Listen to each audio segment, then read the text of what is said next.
Good evening and welcome to December 16th, 2015 Board of Selectmen's meeting. I'd like to welcome everybody here, and before we start the meeting, I would like to ask, seeing that this is the last meeting of the board with Mr. Schiavi as our town manager, I would like to ask him to lead us in the Pledge of Allegiance, please. I pledge allegiance to the flag of the United States of America and to the republic for which it stands, one nation, under God, indivisible, with liberty and justice for all. Thank you, sir.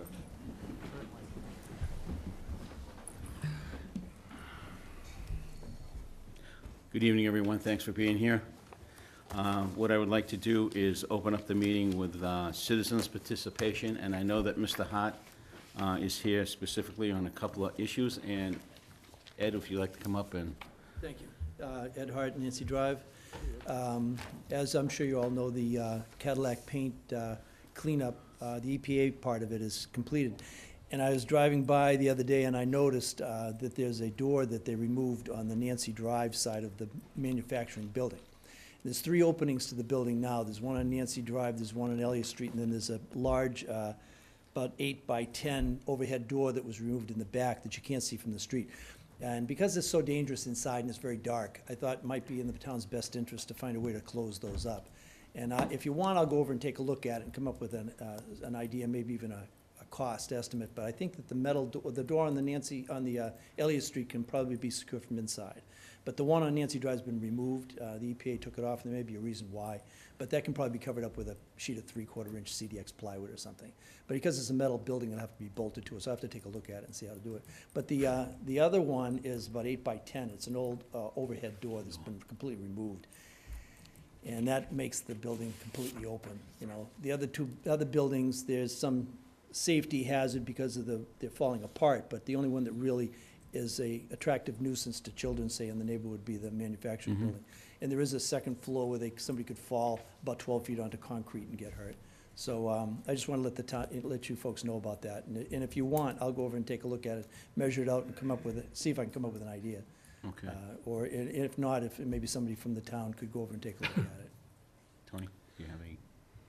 No, I think, and Ed and I spoke about this the other day, I think we just need to make sure we coordinate, because, I mean, it's not town property, Right. so we just need, if it's something that the board wants us to take a look at and get involved in, we just need to make sure that, you know, we have an agreement with the person that owns the land and the buildings, you know, and make sure there's, you know, sort of hold harmless for the town. If we start securing the buildings and somebody gets in there and gets hurt, we just want to make sure there isn't a tie back to the town, which Right. they've been very cooperative, and I'm sure they don't want to see anything happen. So I think we just take a little bit of time to Okay. reach out to them. We can probably get something like that in place. So we should probably talk with Lisa to see what Okay. piece of paper we would send them that would, Right. you know, allow us to perhaps do that. I think it's fairly low cost, Yeah. and just make sure the town is protected, since it's actually somebody else's property, not the town's. But Okay. Is it something that we could ask the current property owner to address and take care of, and give it a timetable, a time frame to get it done? He's about in his 90s, and he's in another state, Okay, and I don't think he has any family in Massachusetts either, so that might be problematic, okay, yeah. all right. All right, thank you. Okay. Thanks, Ed. Appreciate that. Anybody else for citizens' participation? Good evening, Mark. Good evening, board, everybody. Happy pre-holidays. Same to you. Okay, I have a couple of economic questions. I'm on the economic kick now. I know that in the town hall, he has been busy to hear about it, unless they did hear about it. The feds has raised the rates up 1/4% point. What does that do for a town bonds and spending? I'll have to refer to Mr. Hirbert on this. Sure. Hi, Mark. It could potentially mean that whenever we go out to borrow, we'll be paying a higher interest rate than what we currently pay. Typically, you'll see, you know, a time period, a lag between when the Fed raises their rates and when that actually flows down to the capital markets. But It is a quarter of a point. It's not a huge move by any stretch of the imagination. And, they also indicated that it's, any interest rate hike in the future is going to be far into the future after this. Yeah, and that's for all future borrowing, so it doesn't affect what we have now. Yeah, because this is one, it's just a thought of the grades, A, double A, whatever it is for this town. Does that have anything to do with that? Well, I mean, the better bond rating you have, the better interest rate you receive when you go out, again, to the capital markets to borrow money. I mean, that's not gonna change. If you're at AAA, you're gonna get a better deal than if you're at, single A. It's just how that works. Okay. And it was said by the chairman that this is your last hurrah here, Mr. Tony Stravi. Good luck in the run down the Cape. Thank you. And should I email you in case I get any questions and all that stuff? Sure, aschiavi@ashlandmass.com. I promise it'll still work. Well, Of course by you then- can, Mark. You can email me anytime you like. And like I said at the override meeting last night, how to improve Ashland is people like you and the finance back-ends and everything else that has worked for this town to go forward, did put this town forward quicker. And a better positive note, and the override committee gets a big hand for that too, but it was said, a team effort. That's correct. There's no I in team. Right. Remember that. And I said it last night, and you agree, it's your saying. If you don't plan ahead, you get planned upon. With that, one last thing. When is the next downtown summit? 14th. The 14th. January 14th. And and that downtown summit is gonna be introduced with the new economic director? You don't need that. She will be there, yes. Thank you. Thanks, Mark. Resolution. Okay. Very brief. Your Your reputation precedes you, Joe, So be sorry. it. Well, I had nice things to say, but now I'll cut them short. I just wanted to thank Tony for all the work he's done here. I come in here a lot with a lot of issues, and Tony always made time for me to discuss things with him. He was great with follow-up, and I feel like it was more than just a business relationship. Sure. I felt that there was somebody whose ear I could come in and bend for a little bit and get some feedback, and I just really appreciate your efforts here. Well, And, thanks, Joel. We'll miss you. We'll miss you too. Thanks, Joe. I'll be coming back to visit, though. Thank Don't you for worry. those kind words, Joe. I think we all feel the same way. Thank you. Anybody else for citizens' participation at this time? No? Okay, very good, thank you. Thank you for those who did come up to the podium. We have a hearing exactly at 7:15, but the hearing is going to be actually not a hearing because we have a resolution. So, Mike, why don't you come on up to the podium? They're out, sure, thank you. Oh, they're in the back, Mike. Oh, they're over here. They're out back.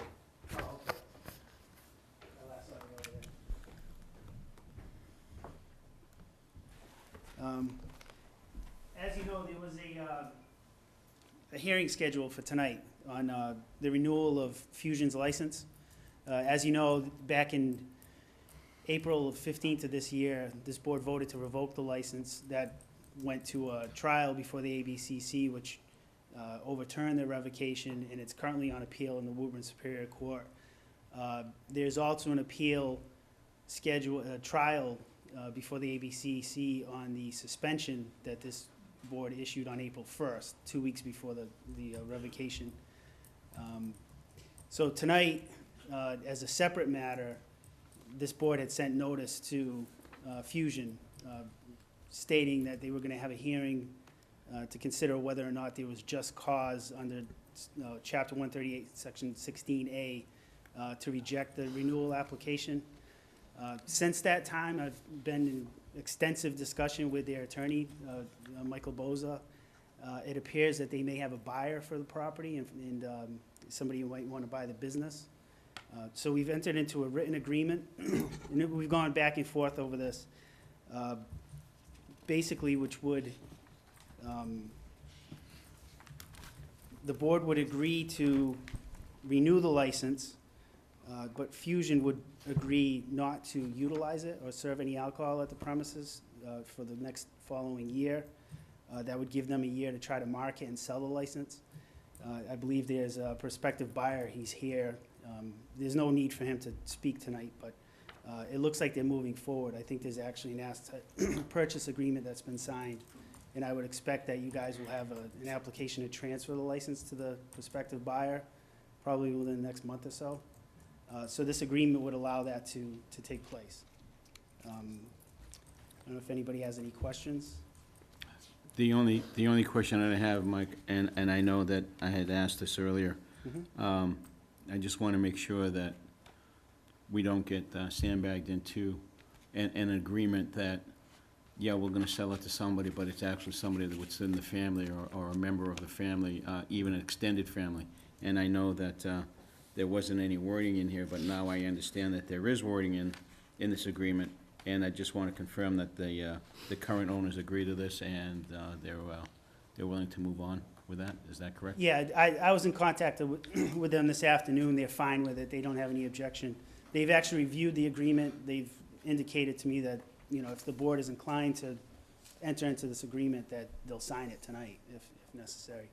I think what this does is it just moves what's been a problem business and situation, I guess. It moves everything forward. They're not, the current ownership won't be serving any alcohol with a vote tonight, and it also gives them the opportunity to transfer this to maybe a new owner who'll have a different outtake or a different approach. And, you know, hopefully the business in that building will be running again eventually and an asset to the community rather than a problem. So we're looking at the, I'm sorry, Steve, so we're looking at it so sooner than later, I would assume. So hopefully sometime maybe by February or March, this transaction could have taken place or will be completed? Well, under the agreement, they have up to a year, actually, Right. to try to transfer. But I think their feet are held to the fire because we have the hearing on February 24th with the ABCC.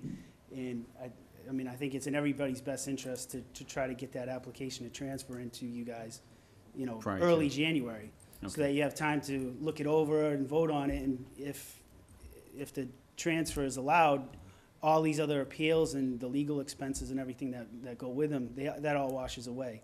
And then you have a new business and hopefully they do better. Okay. All right. I'm just a little concerned and worried about the residents in that area because they've had to put up with so much over the last 3 or 4 years, and I just don't want to see a repeat of that happening again. Well, there will be an entirely new hearing. The prospective buyer will come in, he's gonna come in with a plan. You know, Right. you're familiar with the process, you Yep. know, it's kind of a character, you know, you look into the character, his business background, and you know, he'll make a presentation, and if the board's comfortable that, you know, whoever's gonna buy the business can, you know, run it well and be an asset to the community, then you approve the transfer. I'll open up to the board. Great. Sure. Steve. I just want to echo what Joe said relative to the neighbors, because they have had to put up with a lot over the last several years. But I think it's fair to say that we all want, including the neighbors, want to see a viable business run there, somebody to contribute to Ashland's economy. That being said, are we protected here relative to, let's assume this particular deal doesn't work out for whatever reason, and in terms of that license being approved for that year period. Now, the agreement states that they will not utilize the license. Yes. Are we to assume that they won't be conducting any business at that location? Well, they would be able to serve food, but there are absolutely no alcohol on the premises. So the issues that have brought us here, they would be washed away for at least this 1 year. And after a year, the renewal would come up again, and we'd be in this room dealing with the same situation. The other appeals, those don't wash away. They would wash away if there's a transfer, because he would claim, you know, the license would be transferred outright to the new owner. But I think what it does is it ensures the neighbors in that area that Fusion won't resume business and resume some of the same issues that have happened in the past. There will be no more alcohol served there, and hopefully somebody buys the place. But we are tying up one liquor license for a year by Yes, doing this. yes. But we have another available, should a new business open up and want a liquor license. I just don't want to take away anybody else's opportunities to open you up a have shop in several. town. Okay, thank you. Well, it's actually, there's a new general counsel at ABCC, and she's taken a different approach than the prior one, Tim Kelly. In the past, we've granted these for less than a year. We would enter an agreement and give somebody 3 months to sell, or 6 months to sell. The ABC's under new direction now. I was told specifically that we would have to renew for the entire year, Okay. which is different than it's been for years and years and years, but Okay. Any other questions from any other No. board members? Sounds like No, a- we're good? Sounds like a good agreement, and Okay. I'm glad we're All right, so do I hear a motion? So, I guess the motion is to approve the agreement between the town of Ashland and, let me get this correct, and Fusion Restaurant, Inc., DBA Fusion Restaurant, as the, per the agreement as presented to the board this evening. Do I hear a second? second. All those in favor? Aye. Aye. Those opposed? No. 4-0. Thank you. Michael, thank you for your work. Appreciate it. So, next step, do we need to sign a We have to sign document? this document? And Yeah, and- does Fusion need to sign a document? if we can, I have several copies here, if you want to sign. I think maybe you guys will have an original, they'll have an original they can sign tonight as well. Okay. All right. Is this something we need to do right now during the meeting, or can it be done at the end of the meeting, or how? Whatever's Do it easier. now, then. Do it now, while they're all here? So- Okay. So, Mike, just to double check, so I mean, obviously, under section 1, it talks about the renewal of the license for a year. Do they need to take a separate vote to renew, or, That's what I was gonna or ask. as presented, because it mentions it in here that it's being renewed for calendar year 2016? They do. I was gonna mention that. I think by voting to accept the agreement, that has the same effect as a renewal. I don't think it's necessary to have a Okay. second vote, because Okay. you've voted through this agreement to renew. Good. So Okay. I have several agreements, but if you want Would it be better just for the record to do it that way? So that way, at least we have a, Well, then at you least, have a renewal. there we have a renewal on this date.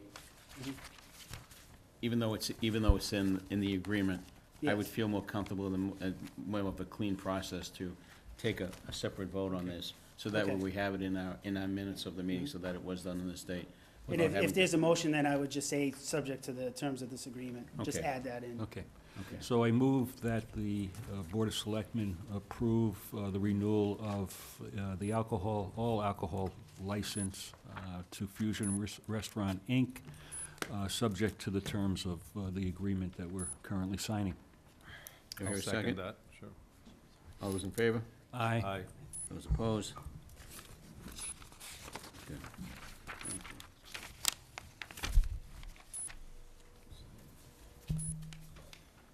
Sorry about this, ladies and gentlemen, but this is the paperwork that has to be done. So talk amongst yourselves, feel free to talk amongst yourselves.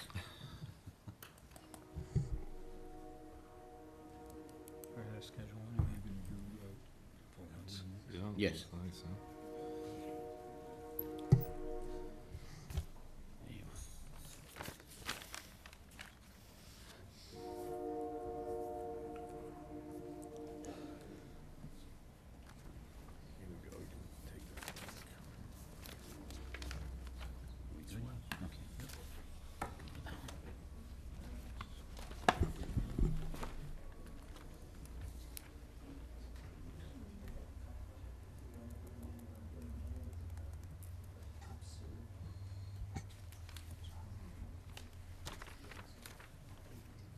Okay, they need to sign in front of us too, right? Yep, so they need to come up and sign as well, all right? Yep. Right here. No, right here.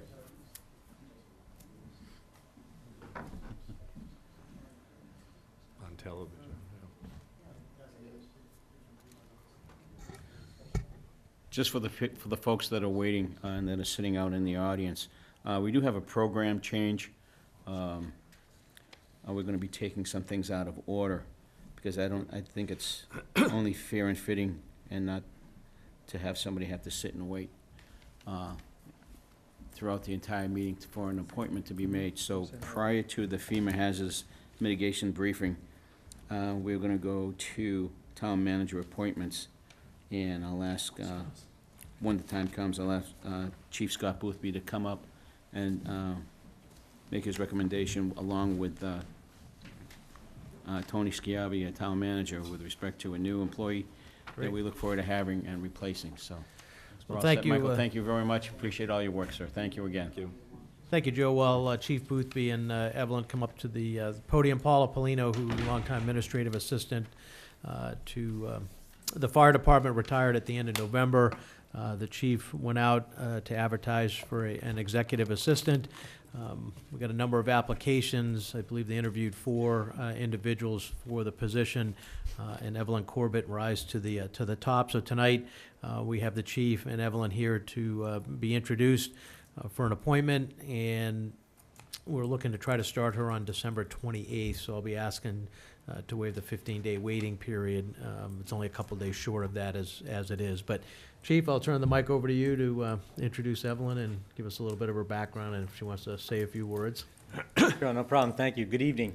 As Tony said, we had over 50 applicants for the position, and we brought it down to 4. And myself, Captain Roby, and Susan Roby conducted the interviews. It was nice to have Susan on board because the clerical side, we didn't have those answers, and she was able to help us out with that side. And Captain and I did the fire side. So it was brought down to 4. We picked Evelyn to be the executive assistant. She comes to us with experience from Sherburne Fire. She was on Sherburne Fire as the administrative assistant to the chief for 5 years. So she has that. She has EMD certification, which means emergency medical dispatch. So if our dispatcher was to get tied up, she could answer the phone. And she also CPR certified. So there's a lot of things that she brings to our department that will really help out. And where we have that position vacant right now, it'll help out, a lot quicker. She'll grasp a lot of the stuff. She just has to adapt to how we do it in Ashland. That's all. So she did work for a fire department. So I welcome her here. We're looking forward to having her on board, and I'll let her say a few words if she'd like to. I just want to thank Chief Boothby and Susan and Captain Roby for the opportunity. Thank you. All right, Well, welcome. welcome, and we look forward to seeing you down the road and a long career here with Ashland. Thank you. Thank you. Good luck. So I need a motion for the 15-day waiver. I'll motion to waive the 15-day appointment period. Appointment period, right. Do I hear a second? Second. Bless you. All those in favor? Aye. Aye. Those opposed? 4-0. Thank you. All righty. Now we have, at 7:30, and we're a couple of minutes away, but I understand they're doing a presentation, the FEMA hazardous mitigation briefing. So there's people here. Good evening. Good evening, Mr. Chairman, members of the board. My name is Martin Pillsbury. I'm the Director of Environmental Planning at the Metropolitan Area Planning Council, and I will be doing a briefing for you tonight on the town's plan. I saw this was up here, and that seemed, it went away. The presentation, I saw you had it on here already. There you go. Very good. And is this a PDF or this is? It's gonna be a PDF. So does it flip through There from it is. page to page the same way? No, what you can do is just roll it down. Oh, okay, very good. Okay, Wow, look very at good. this. Sense around. Thank you. Oh, look, we have it up there as well. I know, we're, Very good. And Carlos Montanez is with me. He's the staff planner who's been working on this. And the Chief Boothby is leading the local hazard mitigation team, which also then includes department heads and staff from numerous of the departments and commissions of the town. And so tonight I wanted to give you an overview. This is an informational presentation. We're not asking for any action to be taken, and I'm not getting this. Just roll up on the trackpad. You don't have to use, just kind of roll up with your fingers on the trackpad. Sorry.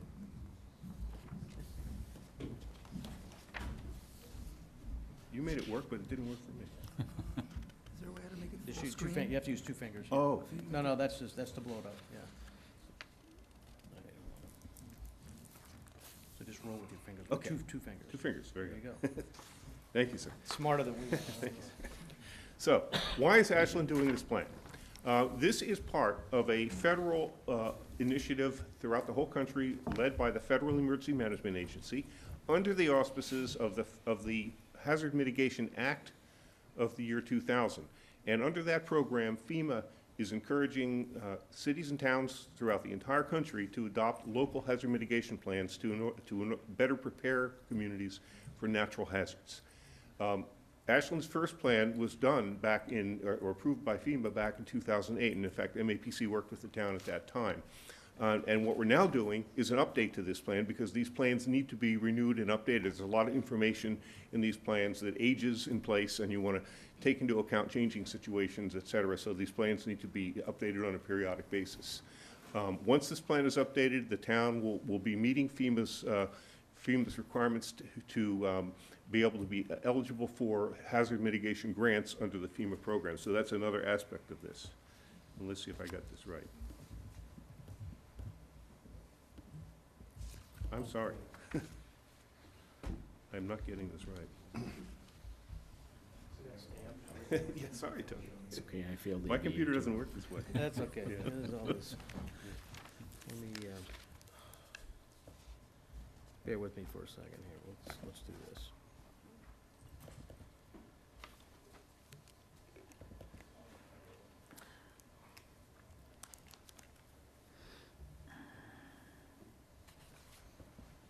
Okay, so now you can just.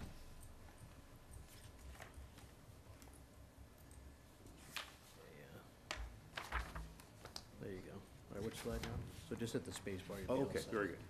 So this is a plan for natural hazards. And so to just distinguish this from other plans, the town already has what's called a comprehensive emergency management plan. This plan is not about what you do after the emergencies, responding to or recovering. You have those plans in place and have for quite some time. And Chief Boothby and fire and other folks in police, et cetera, and other folks in town are responsible for that. What this plan is it complements those post-disaster plans, and sometimes it's called a pre-disaster mitigation plan. It's what you do to think about what hazards the town is subject to before the hazards come, and better position the town and better prepare. And the way FEMA likes to see these plans done is comprehensively look at all of the hazards that may affect the community. So you see things like flooding, which are very common. You also see some other hazards here, which may not be as common in this part of the country, but we address them all. Things like earthquakes and things like landslides. You know, that's not as common in other parts of the country. That's more important. But we look at everything. We look at winter storms and snow. After last year, we need to be reminded that's one of our hazards in this region. High winds from storms like hurricanes, et cetera. Again, they may not be common, but when they do come, they can have a significant impact. Extreme temperatures, both hot and cold, and droughts. All right, so. Just hit the space bar. Space bar. Thank you. You made it easy now. So when we talk about hazard mitigation, what is hazard mitigation? What is mitigation? It's kind of a funny, somewhat technical word. And the way FEMA often describes it is actions to permanently reduce or prevent loss of life, injuries, and property damage by using long-term strategies. And when we do this kind of planning, we start out by asking the questions you see at the bottom of this slide. What preventative actions are taken now to reduce future risks and damages? Because the community already is taking a lot of actions. We want to take stock of what's in place already as a sort of a baseline. And then we go on to say, what additional actions can the community take to make your community more robust and less vulnerable in the future? One of the things that FEMA was trying to get away from, as they've seen in many parts of the country, is sort of this cycle of disaster, rebuild, and keep finding that some of the same hazards were repeated over and over. That's one of the impetuses for creating this whole program back in the year 2000 and saying, we don't only want to come in after the disaster and clean up and help and rebuild. We want to see if we can actually intervene earlier in the process and ultimately reduce how much damage there is and what the financial cost of that damage is. So to go about doing hazard mitigation, the kinds of actions and the kinds of measures and strategies, there's kind of a wide variety of things that fit under hazard mitigation, and they can kind of be sorted into these 6 categories of actions. Prevention would be things, for instance, if you know that there's an area that is subject to certain hazards, in your local codes and regulations, in your zoning and subdivision, et cetera, you might locate development away from hazards or make sure that it's not subject to the greatest hazards. We all know that there's a lot of historic development that's happened in areas, it's already in hazardous areas, so there's other things we have to do to deal with those. But this is what I call staying out of harm's way as much as you can by using development patterns that will be less subject to damages. Property protection, so this is the kind of thing you deal with where the properties that are already developed, they've been put there decades ago maybe, before we even knew where some of these hazards were, but now they're subject there. The development isn't going to go away, it's there, and it has to kind of, you have to find a way to help coexist with, you know, the hazards that are there.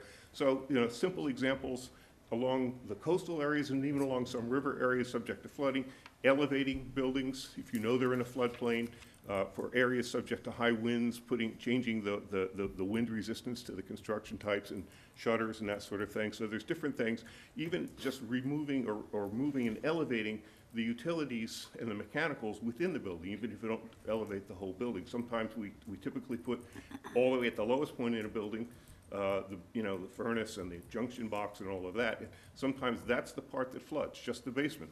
And yet there's very valuable equipment there, and that's where you can still have a lot of financial damages. So moving those things up above the elevation of floods. Public education, because a large part of this isn't just what the town might do, what the state might do, but what individual property owners, residential, business, small business, et cetera, what they might do to think about their own properties and how they manage them and how they make them more resistant to damages. Natural resource protection, that gets you into the idea that sometimes our wetlands, our floodplains, are our best buffer against absorbing floodwaters, et cetera. And the more we can protect those and use that valuable sort of what we call green infrastructure, that may reduce how much we have to use very expensive constructed infrastructure or subject to damages. Structural projects. Now these are some of the solutions that you sometimes need to do to retrofit an area that already has development, that already is subject to hazards. So in the case of flooding, what is most common is drainage inadequacies, undersized culverts, or older and inadequate, and just rebuilding some of these, replacing them, upgrading them. And some of these can be fairly large ticket items, you know, in terms of capital expenses. The good news is that that's one of the categories of projects that the FEMA grants can pay for under this program. So a lot of times drainage improvements are projects that FEMA grants will help you to pay for. And then emergency services protection. Now I did start by saying this is not about an emergency response plan. So it's not about the operations and the policies of what would happen. It's about thinking actually about the emergency services infrastructure, and is that itself at risk? And the example that I love to use is the town of, I think it was, might have been Reading or North Reading, one of the towns north of Boston. One of the first places to flood was their emergency operations center. It was built low near a river, and it flooded. And the last thing you want is for that to be knocked out and not be able to provide service to the rest of the town during an emergency. They came in and they did one of these structural projects. They found a way to put in a retaining wall and raise up some of the area along the bank of that river and put some pumps in case any water came back over, and made that station now less vulnerable so that it has never flooded since. So that's an example of thinking about how do you make sure that you can keep in operation all of the critical facilities that you have that would be called upon and needed to be responding in the community. So how is this plan developed? Well, MEPC, your regional planning agency, we're working through the auspices of MEMA, the Mass Emergency Management Agency, to provide assistance to Ashland and to the other communities in our region to develop these plans. As I mentioned, this is actually our first plan update, so we developed the original plan with the town some years ago, and now we're doing the update. The town coordinates its effort through this local hazard mitigation team, which Chief Boothby is heading up, and I want to thank him very much for his great help to organize this, to bring together all of the different relevant departments within the town. We had one meeting of this group already this fall. Very successful, actually, we've had two meetings. We had a kickoff meeting in the summer and then a first sort of working meeting this fall, and very good participation. Everybody came, and we're gathering some very good information that we need for the plan from the different departments that we have here. Stakeholder engagement is part of this. We need to then, as part of this planning process, reach out to the broader public in the community. Having a meeting like this tonight is part of that. There's requirement that at least 2 public meetings be held during the time the plan is being developed, so this is actually the first of those.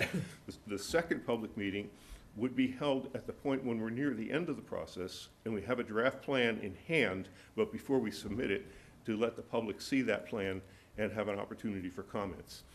So that will come some months into next year. And the 2 public meetings that's sort of one of the requirements that FEMA wants to see, but we also think this is a good idea to be able to make sure that folks in the community, beyond just the team we're working with, including residents, including small businesses in the community, any institutions, whatever, community-based organizations, all have an opportunity to know about this and have some input if they'd like to. So this is just a little chart that shows the steps in the process. We began by updating up at the top. Number 1, the hazard identification. In fact, the local team at our meeting this fall helped bring forward a lot of good local information for that. Updating the map of critical facilities. I'll talk in a minute about what those are. Again, the local team has really helped us bring together local data for that. And updating the assessment of risks and vulnerabilities. We'll be using a FEMA computer model called HAZUS, which estimates the financial damages of different storm and hazard scenarios, and I'll show you an example of that in a minute. We'll be next, in fact, just beginning at this stage, item number 4, updating a review of the existing mitigation, because you already have a lot in place, and we want to take stock of that to know what's the baseline, what do we have already. From there, we can say where are the gaps or where are the opportunities for more robust mitigation.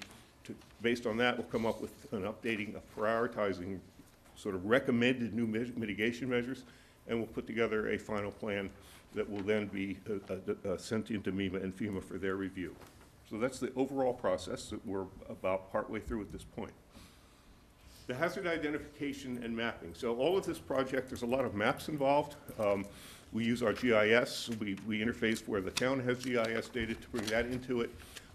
We start sort of at a high level with this and pull together data that comes from the federal and state level, like, for instance, the U.S. Geological Survey and FEMA and that sort of thing. We look at the state hazard mitigation plan, which the state has to have one of these plans at the level of each state. Our current state mass plan is from the year 2013, so it's relatively current. That has to be updated every 5 years. And we then, most importantly, that last piece, which I've mentioned, coordinating with the local team to pull in the local information that really tells you that this is exactly what's going on in Ashland in terms of these different kinds of hazards. Locally identified hazard areas. So you can take a look at an official FEMA floodplain map, and you'll see areas that the hydrology tells you these are areas subject to flooding. But in addition to that, almost every community has areas that are subject to some flooding or drainage problems that have more to do with localized drainage restrictions than they do with being an official FEMA floodplain. And so what we do is we work with the fire, public works, and other folks in the town who know what's going on and where you've experienced flooding in the past. Identify and map those areas on the mapping system. The other kind of local hazard we often look at is the potential for brush fires. This is not a huge issue the way it would be, say, in the West, but it is one of those issues. We do have occasionally brush fires, and especially if we get a dry period, a drought, we could actually see some of those kind of hazards in this part of the country as well. Critical facilities, I mentioned that earlier. This is sort of the backbone of looking at what are the most important sites in the community to be aware of and to be aware of what hazards they may be associated with. There's a number of different things that come under the rubric of critical facilities. One of them would be the very disaster response facilities you have, your fire, your police, emergency operations, public works facilities that have equipment that would be used. So all of those kind of facilities.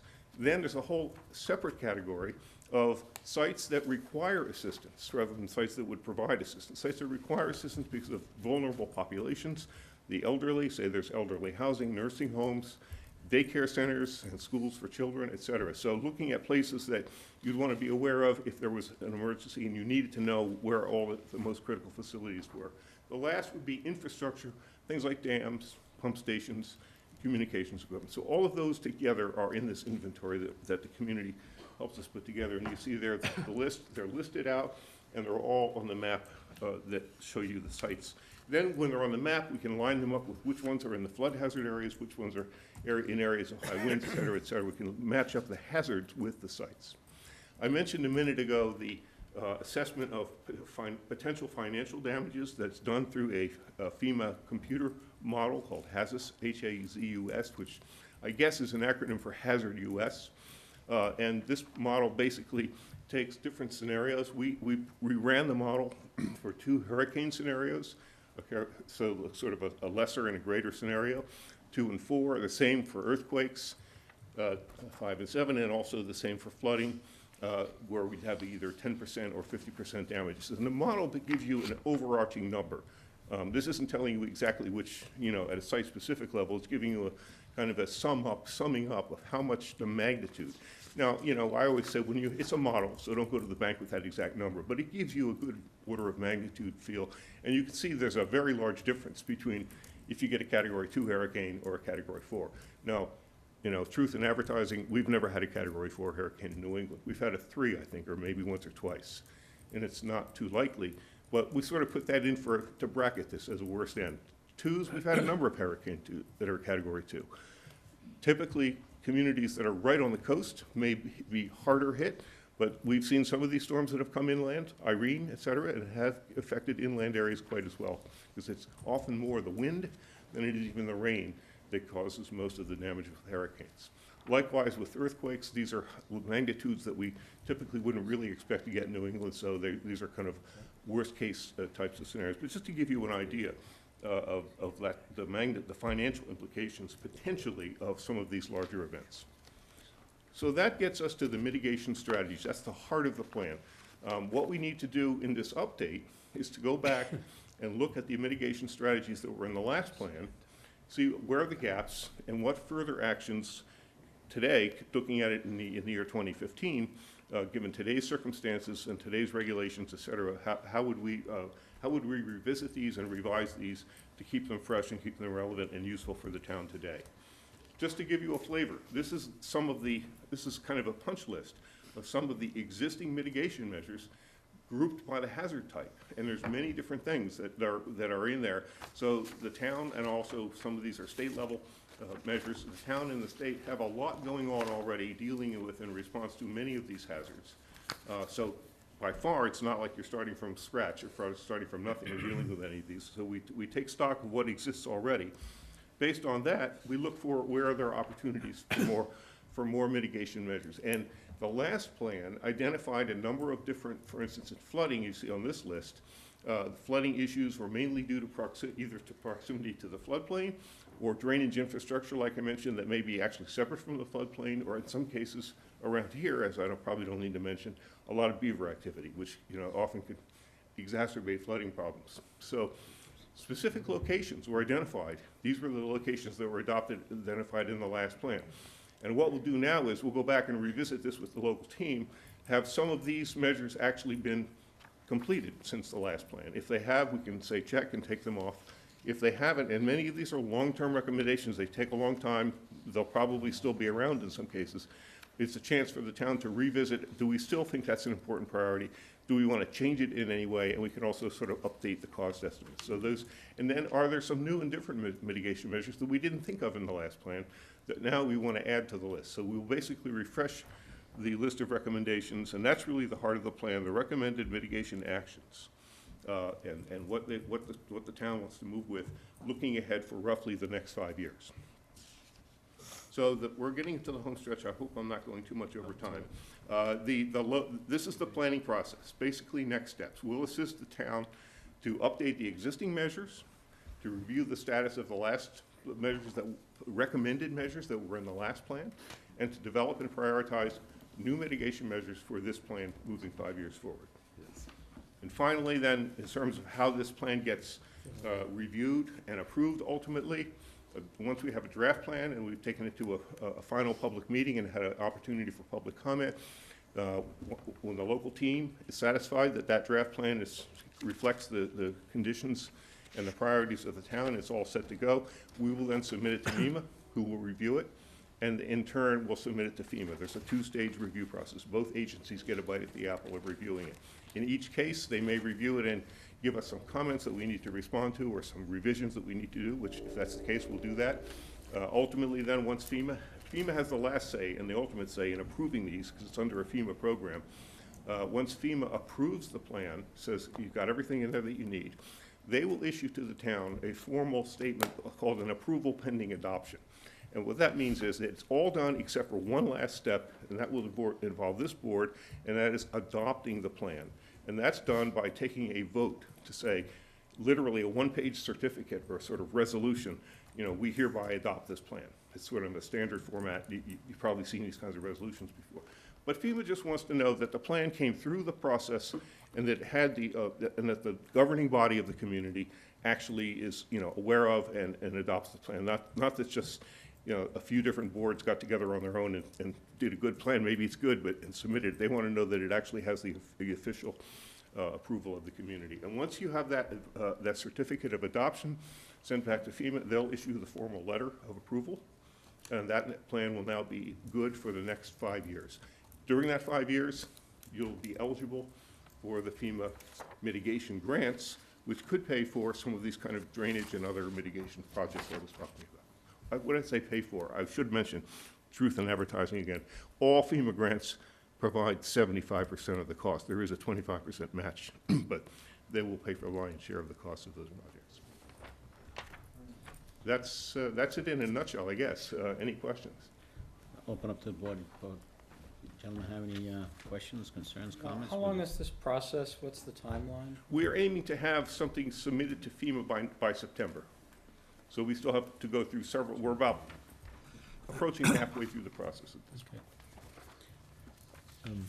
Yeah, I just had some kind of conceptual questions. So in terms of, so in Ashland, I think we're dealing, largely with flood damage and flood hazard in certain areas. And I think the other thing that hits a lot of people on an almost routine basis is storm damage and associated with windstorms, ice storms, snowstorms. Right. So I guess I have just two questions. How vulnerable are we downtown to flooding, and what kind of status are we in now in your estimation? And is there, in terms of storm damage and really power outages, I think is what affect people almost on a routine basis every winter. I see tree trimming in here, but are there measures that people should be looking at to, you know, have underground utilities, things like that, that would really decrease the duration and time of power outages in these storms? Those are the kind of recommendations that could be brought forward if the town feels that they're appropriate and you know, they could help, you're right. The problem, I don't need to tell you, with underground is it's just an expensive proposition to do it on any kind of a widespread scale. But it is a potential measure, and so this is one of those things where it's the town itself that needs to prioritize. Do we feel that's important? Let's put that in our plan. Okay. We're more than glad to help, you know, Are there tools that municipalities, I mean, a lot of that involves the utility company, so I don't know if there's right. tools or recommended measures that are being taken on a widespread basis. Well, one thing is, I mean, in some cases,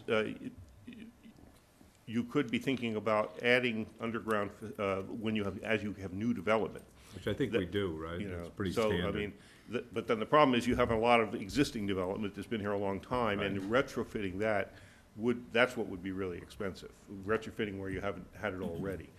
And you're right, it's within the purview largely of the private utilities, which are private. I mean, some of our towns have the municipal electric, but I know Ashland doesn't. So, you know, it is difficult to bring in an outside private-owned company to manage that kind of thing, yeah. I'm sorry, and then my kind of third observation is, in the years you've been doing these plans, do you see that climate change is changing the nature of these plans, or making Interesting it more? question. Yeah, I think we're starting incrementally to see that more pronounced in our coastal communities when we do these plans, and we have to think about everything that you think about plus coastal damage. And the coastal damage is the thing that I think we're seeing. Again, granted, climate change is a long term, and it's not going to usually be very dramatic in just a few years. But we have a few decades to look back on now on records. And one of the things that I think for communities that are not coastal, that would be probably the most prominent issue, is that we seem to be getting more rainfall coming in the form of more intense short periods of rain. Even if the annual average isn't all that much different, it's coming in bunches where, and your infrastructure wasn't sized to handle so much within just 24 or 48 hours. You know, your infrastructure would be much nicer if you got your 40 or 44 inches in a year spread out with lots of gradual storms. And we're getting it more bunched up. And then also, if that pattern is that there's more intense storms, that more of the precipitation comes in that form, it also means there's more dry periods in between storms. Yes, we've And seen that. We've got 10 inches of deficit in the year 2015 right now, and we're almost at the end of the year. So it's not a major drought, but it's definitely below average, and if this were to continue, we could be starting to be on the doorstep of a drought. So just a short follow-up. So in terms of downtown flooding, do you have an opinion on our current readiness or structural? Well, because that seems to me the other Yeah, I think vulnerable that's area. exactly one of the things we're going to be looking at Okay. next. We're just getting to start to look at those kind of pieces, but that's critical, absolutely, yes. Thank you. Mr. Pillsbury, I just have one quick question for you, and I know we're running a little late, so I asked the folks out there who are on the agenda just to bear with us a little bit, but this is kind of important for the town as well. You have listed here beaver activity in flooded areas. What degree of beaver flooding will create a trigger for FEMA to get involved in? 14 acres, 10 acres, 5 acres of flooding? I mean, This isn't really a FEMA getting involved issue. okay, it- because you have directly. down here beaver activity, so I was just a little concerned as to if there's anything that you folks looking at, because. It's more to define what your local issues are, what you're actually experiencing. It's not that FEMA would get involved with it, it's it's for us to help document what the problems are, and if there are some specific sites where there's flooding problems that can be partially or totally attributed to beaver activity. And sometimes that's the case. So we would want to document that. Part of the problem is that there's really severe restrictions on being able to do anything about that, as you probably know. So in terms of like, you can't just go in and remove the beavers just because that's causing a flooding problem. So However, there is case law that if there is an encroachment on flooding as a result of beaver activity, and you have septic systems in and along that area, that the town can take action to correct that problem. Right, And so that is case law. that's an interesting point. So if we were to see that, we'd want to, it's exactly the kind of thing we'd want to keep an eye out for.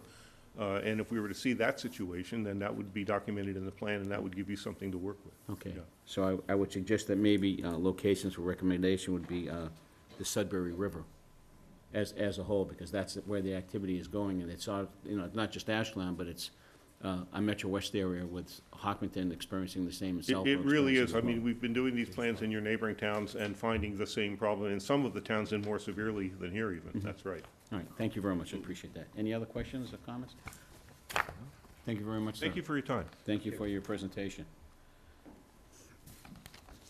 And Chief Boothby, thank you for setting up all the meetings and being the point person for this program. Thank you, sir. Appreciate that. Okay, we are running a little late, I apologize. But next on our agenda, which was 7:45, but I know that he has no problem because he's just the type of guy that he is. Road Safety Committee, Ed Berman. Sergeant Berman, would you come on up, please? Good evening, sir.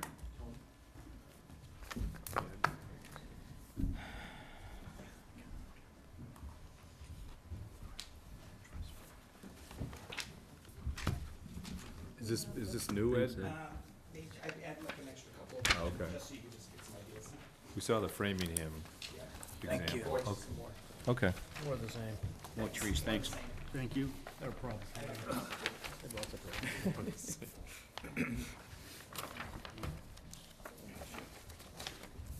I'm pretty sure.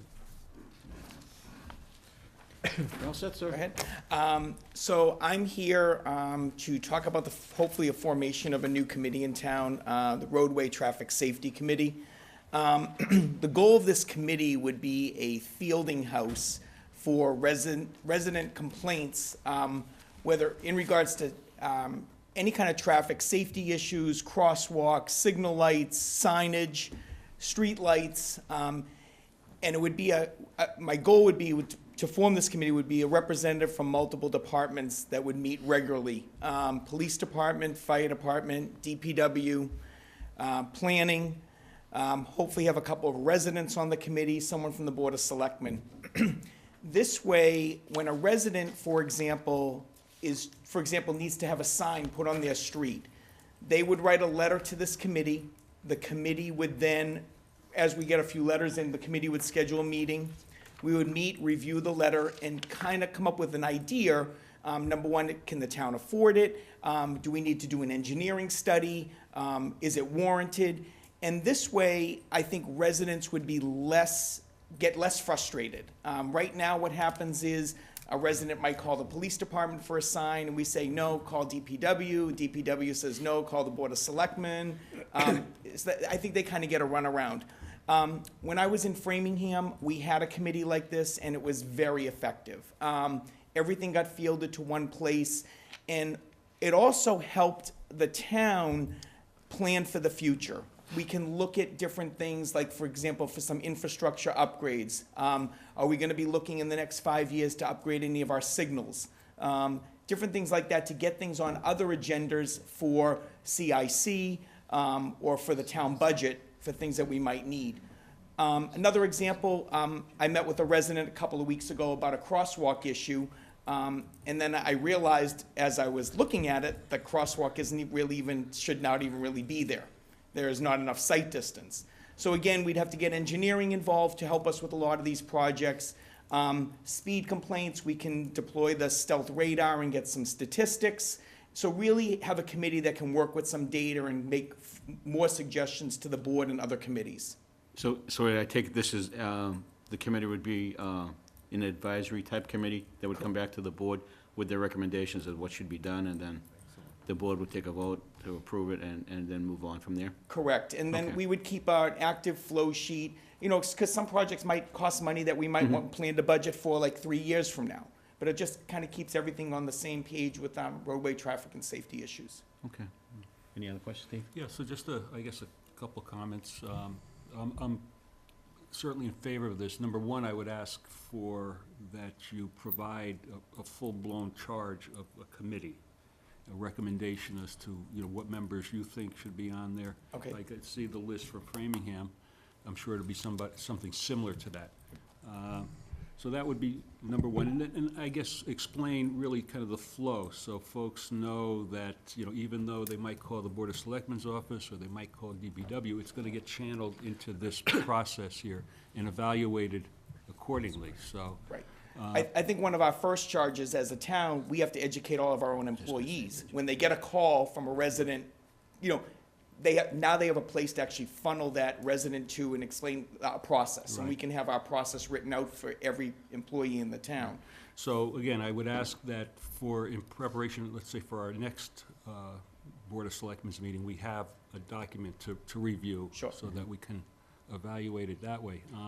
And then I think this ties into a conversation that we've been having for a number of months regarding enforcements in general, whether it's no parking, whether it's speeding, whether it's a variety of different issues that we've been involved in or have been requested to do action for, and so on. So it's timely in that regard as well. Right. So. And it gives us and we can prioritize our action items and things that need further study. Good, thank you, Kyle? Joe. You're welcome. Kyle, any, Sergeant Perman, would this include, one of the things that we've had a problem with that we've had ongoing in our discussion is when we add new signs, we never reevaluate whether old signs are still valid. Would that be part of the process too? Absolutely. So there would be sign removal as well as sign implementation? Absolutely. Like a good example is that crosswalk I looked at. It's something we actually have to look at as a town. The crosswalk probably should not be there for safety reasons. Okay, you might be really busy, I know. I'm already. January 9th is going to be 2 years. Wow, really? Wow. Yeah. that quick, huh? Yeah.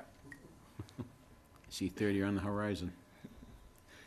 Rob? I think that's a great idea, and as I think Steve and Carl said, it also fits in with some of the stuff we've been wrestling with a little bit on the board, so it seems like a good way to systematize things, and Yeah. I look forward to getting your plan. And just so you know, one of the, and again, I was on this for a while in Framingham when I was the assistant safety officer. But what jogged my brain to do it here was a resident, who's in the back of the room, by the way, called me. I can't remember how he even got my name, but he had been trying for 3 years to get a school zone ahead sign put on his street, and got run through upteen million different people to get a sign placed. And I met with him, actually went to his house and said, yeah, this is a good idea, we need to do this. And I actually saw exactly what he was talking about. And so I had the sign made and it's installed. So it's all taken care of in a matter of a couple of weeks. Can I just ask a question? I think that's great work, but did we give the approval for that? Yeah, we did. We did? Okay. You I did. just, Yeah, Dave. I just want to ask, You did. I'm sitting here fat, dumb, and happy. No, you're still the road commissioner. That was the presentation that Dave gave, I think, at the All right, right. same time he Okay. talked about the signs All at right. Chestnut Street, so. That did remind me of a procedural question. So say you're thinking of kind of a large item. Does this go to the capital committee? Everything, I think, the Everything, sign. yeah. From us to the capital committee, yes. You know, I mean, we even, like, again, we have to look at our, even like our signal lights on 135 infrastructure. It's Right. old, it's Yeah, there's it's some something we need to serious be, investment it's there, something yeah. we need to be looking at as a committee and CIC in the future. Right, because even when you look at the lights, like at the bottom of the Fountain Street Bridge, those are temporary lights that were put up, you know, but we want to make sure they stay, because they're really important, so, you know, sometimes you gotta take a look at that, but those are still temporary lights just strung across the street. I should call you by Sergeant, and I apologize for calling you Ed, but That's I've known you for all, for a number of years. Would this complement the Safe Route to School program as well? Is this Absolutely. something that we work jointly with? We So can that way that absolutely- would, We can absolutely include that Okay. as part of this too. all right, good. Because that would probably be, I would think, a committee person on that, Yep. to be part of that group. Because, yeah, And the Yolanda other- does the safety. Yolanda wants, she would like to be part of it, that's And why one I'm of the other, asking. and one of the other things I thought that with this committee is, you know, especially if we had somebody from planning, when new projects are going in as part of mitigation, this can all come in front of that committee also. Ties into complete streets as well. Exactly. Yeah, yeah. Right.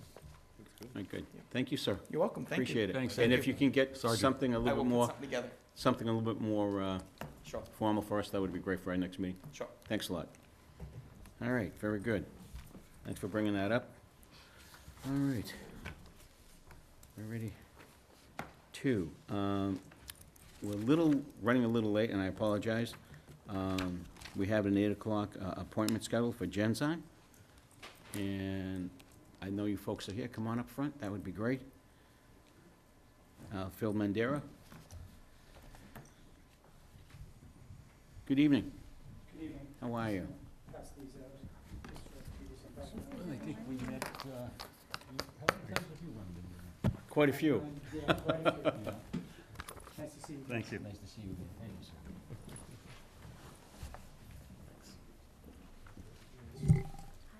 Thank you.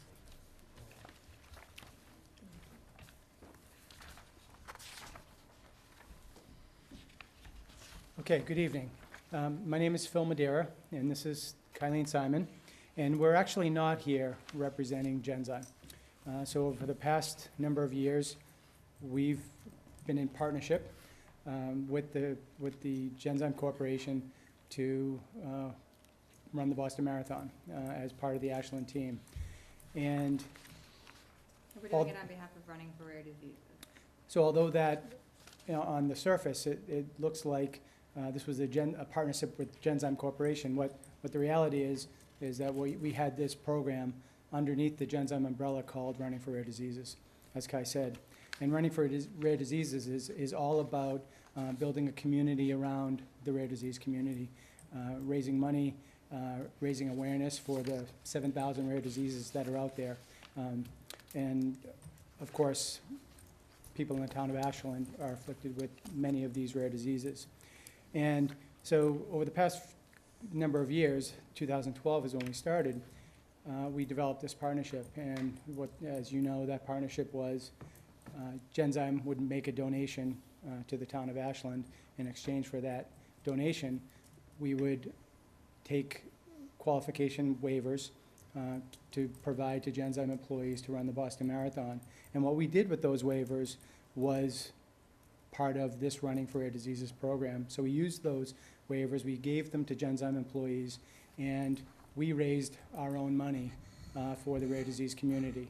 And as you see in those slides, those waivers were used for partnerships with rare disease community members, sharing stories, sharing about those rare diseases, and really making a difference on behalf of the greater rare disease community.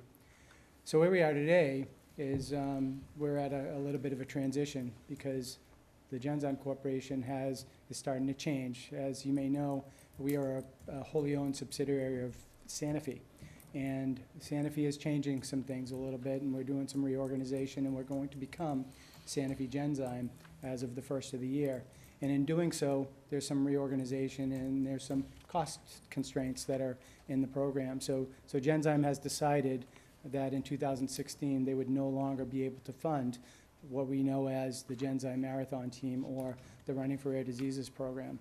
So what Kai and I are doing, we're working with the National Organization for Rare Disorders and the National Institutes of Health and the Undiagnosed Diseases Network to take our Running for Rare Diseases program that we built and to build that outside of Genzyme. And we should note that with Ashland's help, with the benefit of having the bibs that you've provided, we've been able to raise $400,000 for the Undiagnosed Diseases program, which has allowed people who have no other means to find diagnoses for their rare disorders to go to the NIH in Maryland and go through a series of genetic testing to figure out what it is that they have. So your bibs have been used to benefit two communities in a substantial way. So the way we look at the program is we benefit the town of Ashland in this partnership, and together we're benefiting another community, which is the undiagnosed community, but better still, it's the overall rare disease community. And so what our ask is today is we would love to continue that partnership with you. Our ask is also to have us be an extension of your team and provide for us that opportunity and partnership to participate in your team at the same cost as other members of your team would participate. And not only do this for 2016, but really find a way that this partnership could grow and even make more of a difference for the people of Ashland and the greater rare disease community as a whole. And what this would mean from a reimbursement standpoint is that instead of having the corporate partner in Genzyme, whose interests were in being a good community member to the town of Ashland, being that they were based in Framingham, we would be going to our partners with the Undiagnosed Diseases Network and to the National Organization for Rare Disorders, which is a 501c3 themselves. So they would be borrowing money against their nonprofit funds to cover the money for the bibs, with the understanding that our runners would be raising slightly more money. So our profit margin would be, not significant, but it would be enough to get the ball rolling on the team. And it would be enough to warrant a team in Providence and, the Marine Corps Marathon and so on and so forth. And it would give us a platform to grow our team. Any questions? Well, I guess one question and then a comment certainly. So the question is, your ask is that we retain the bib amount that we assessed last year, which is $3,000? Correct. Correct. So, and Susan, can you just verify the number of bibs that we have assigned?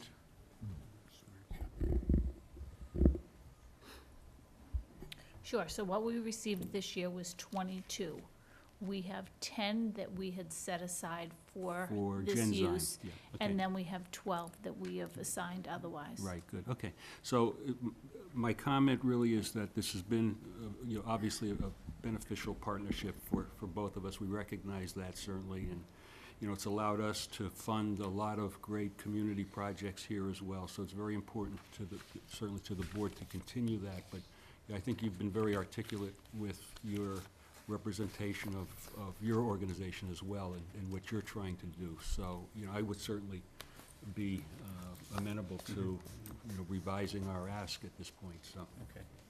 Just some, is this all of the Genzyme bibs that, is it all 10 of them? Is that, I'm assuming that's what we're looking at right now. so it's all going from So it's not Genzyme? Genzyme, so we need to be very clear about Right. that. We are no longer Genzyme, so there's no Right. corporate money. And that's for 2015? correct. Or Yeah, or 16, I'm sorry, yeah, Yeah, so 16. we would have gone to them a few weeks ago was when we needed an answer from their I see, okay. finance department, and the answer was no. So it's going from Genzyme to Nord is what we're It's coming talking from about. Nord, it's coming from another nonprofit. And really, what the way to think about this is it's running for rare diseases is what Genzyme essentially funded by providing a donation to the town of Ashland to provide the opportunity for Genzyme employees to participate with running for rare diseases. Tomorrow, that opportunity will no longer be provided by Genzyme. It would be provided by the National Organization for Rare Disorders to fund running for rare diseases. So the Running for Rare Diseases program is the same program as you see in those slides that we built in 2008 and will continue hopefully for many years. But it will be sponsored in a sense, not by Genzyme, but by the National Organization for Rare Disorders. And there's, in no uncertain terms, has the town of Ashland made it possible for us to build this team. Great. So, and we do very much appreciate that. No problem. Kyle, any comments, questions? good to No? me. Okay.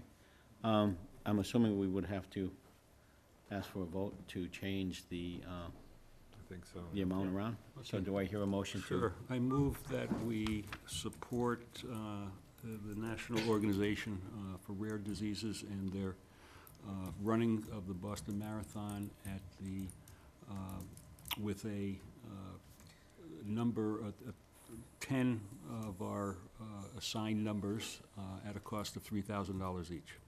Do I hear a second? Second. All those in favor? Aye. Those opposed? 0. Folks, thank you for all the work you do. Thank you. We appreciate it. You both running? Not this year. We're gonna let other people take the bids. We're going to see. Yeah, we've had the pleasure many, many times. We're gonna let other people out here. Well, There you go. you know, I know you've been Yeah, to that's it. our Breakfast. pre-breakfast, so Yeah. I'm hope to see you there.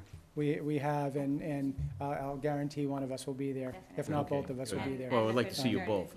Yeah, okay. We'd like to see you both. Very much. It's a deal. Well, thank you. Thank you so for all the much. hard work It's that been a you do. wonderful partnership. We can't And thank we you look enough. forward to continuing. Excellent, thank you. All right, very good.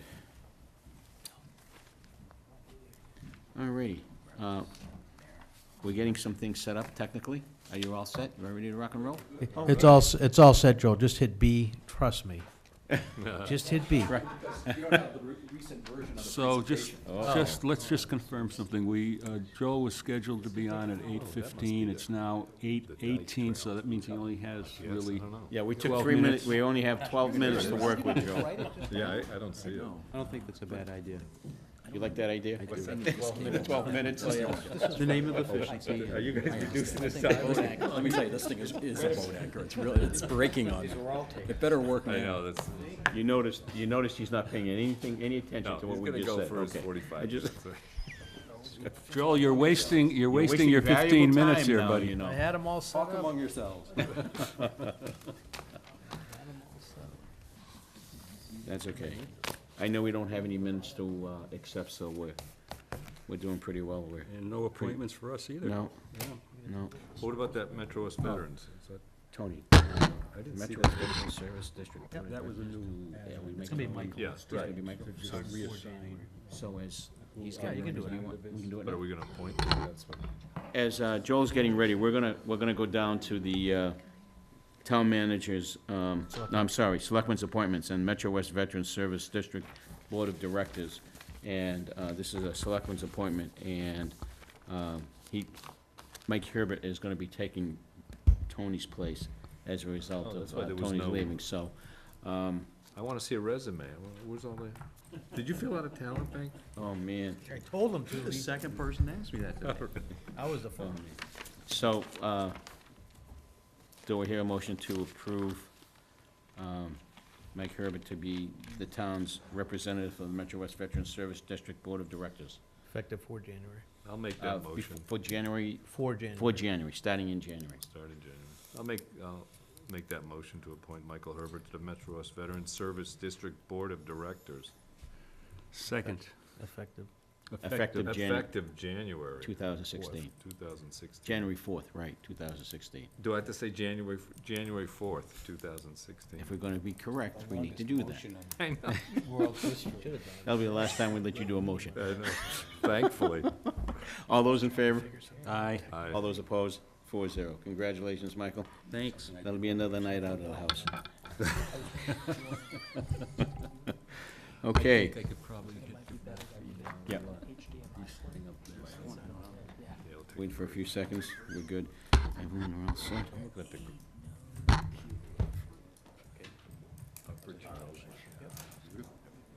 You're expanding my portfolio. I'm still back with the free cash. We just have a couple of technical issues that are being worked on, and I'm so- ready when you are. Okay.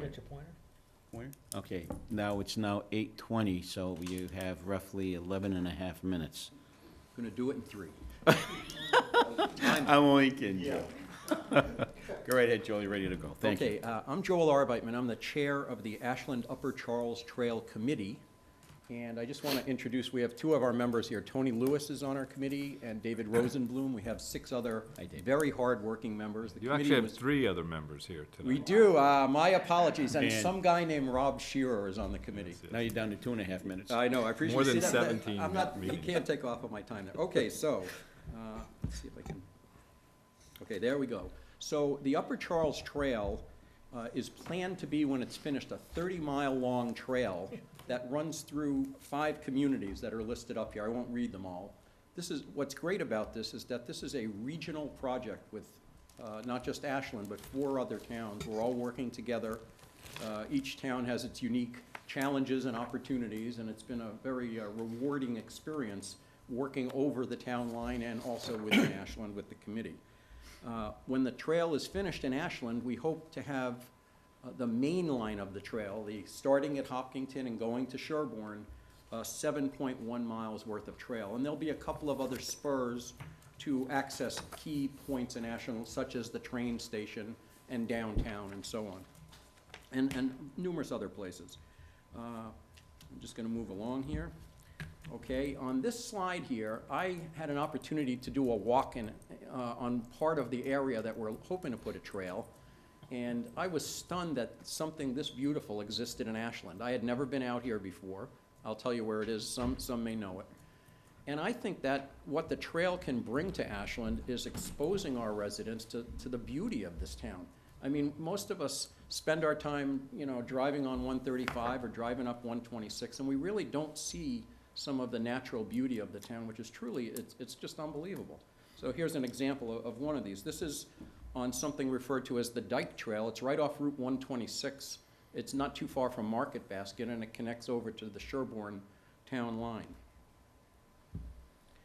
I won't go through all of these, but the #1 goal of having a trail is that it becomes not just all the benefits of health and exercise and all of those kinds of things, but it builds a sense of community. It ties the community together. It's a meeting place for your neighbors, and it's a place that can provide a recreational resource for joggers, classrooms out on nature hikes, and many other, there are many other benefits to the community. It also, one of the most important benefits, you earlier mentioned safe routes to school. One of the real benefits here is, and we've talked to parents of school kids in the high school, the middle school, and so on. This is a way that where kids might not be walking to school right now, where they have to cross many streets or they're walking along busy streets, that you can really go from one end of town to the other, or you can go from the high school to Ashland State Park or Hopkinton State Park, and you're off the roads. It's safer. You're not breathing in car fumes, and you're out in a natural, beautiful setting. That's what we're trying to build. I won't go through all the others. There's also a key part of this is the idea that trails historically have not only increased property values as people live near them, it becomes very desirable, but it also is a way that we can generate more commerce in the town. We can leverage the bringing people to the downtown area who don't normally come here. We do this, I have the Ashland Bike Club. We do this going to other towns, we eat in restaurants, we meet people, you know, we frequent those businesses because we gain exposure to them by riding on the trails that exist elsewhere, and we should have that here in Ashland as well. Joel, I just wanted to add briefly to what you said, because, you know, in terms of getting reduced cars on the road, one of the things we're wrestling with is traffic, of course, in the future, and we've got all sorts of new developments on 135. So I see this as also a very pragmatic thing, as I think you're getting at. People could, this is an alternative to getting in your car and going somewhere, whether to the store or to schools, or to go somewhere for recreation or other purposes, so. It's an just opportunity wanted to add to that. reduce the school bus load and the school bus costs to the town, you know. Well, I'm that- also thinking about citizens in general. Like, Absolutely. this is you know, somewhere you could actually, as a substitute for cars in general, so. I'm gonna do this very quickly. This wasn't meant to provide a street-by-street overview, but I just wanna talk about where this trail is going. I don't have the pointer, but I can talk to this part. It's right there. Is it here? We got everything. Look to your right. What's that? I'm not seeing. Your it. other right. What are you talking about? Oh, this guy. I didn't realize, I thought that was a pen. Oh, this is. Okay, so how does this Don't work? point it in your eye. Yeah, no shine over. Push the silver button? Just took an airplane down. Ah, there we go. Very nice. So I'm starting out over here on this end of the trail, but this is the Hopkinton Reservoir at Hopkinton Yes. State Park. This is the beginning at the town line in Hopkinton. We're gonna come hopefully along House Street, cross over Cross Street for those who know the area, and we're hoping to snake our way over to Whittemore Drive, where we'll access the rail transit district. The rail transit district, most people are familiar with it, but it's a major project going on in town right now that will bring in a whole lot of apartments. It's approximate to the train station. At that point, we're hoping to come down the MBTA access road and work our way into into Ashland State Park right here. We have some issues in this area coming out of Ashland State Park, accessing Main Street. There are quite a few wetlands there, and you know we're really gonna have to take a hard look at how we can resolve some of these difficult topographical and environmental challenges. At that point, we're planning to come across Chestnut Street and work our way through a number of different routes that are currently under discussion, up behind Ashland High School. We're hoping to find a way to access the high school grounds. Rick Hampson on our committee has had numerous conversations with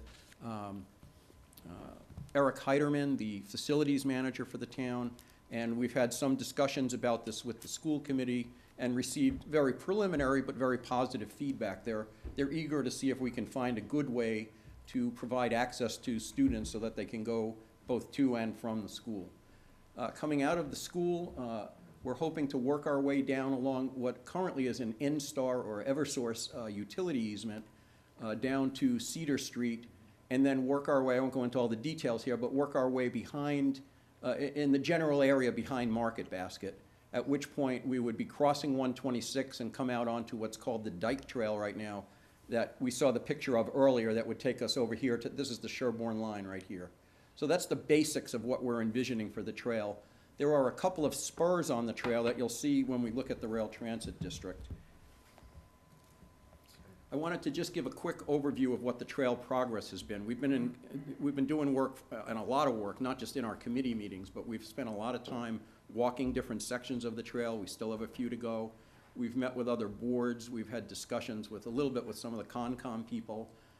We've certainly met with Tony Schiavi and talked about some of the issues regarding the rail transit district. And our town planner, Nat Strasberg, has also been integrally involved in meeting with developers and talking about the possibilities of providing access to the public so that we can locate the trail where we think it's optimal. So thus far, the most important thing we've accomplished really is that we have verbal, I want to emphasize, verbal commitments from a number of private landowners for up to 2.8 miles of trail. Now remember, the trail that we're looking at doing here is 7.1 miles overall, so that's not too bad. You know, this isn't such an easy process.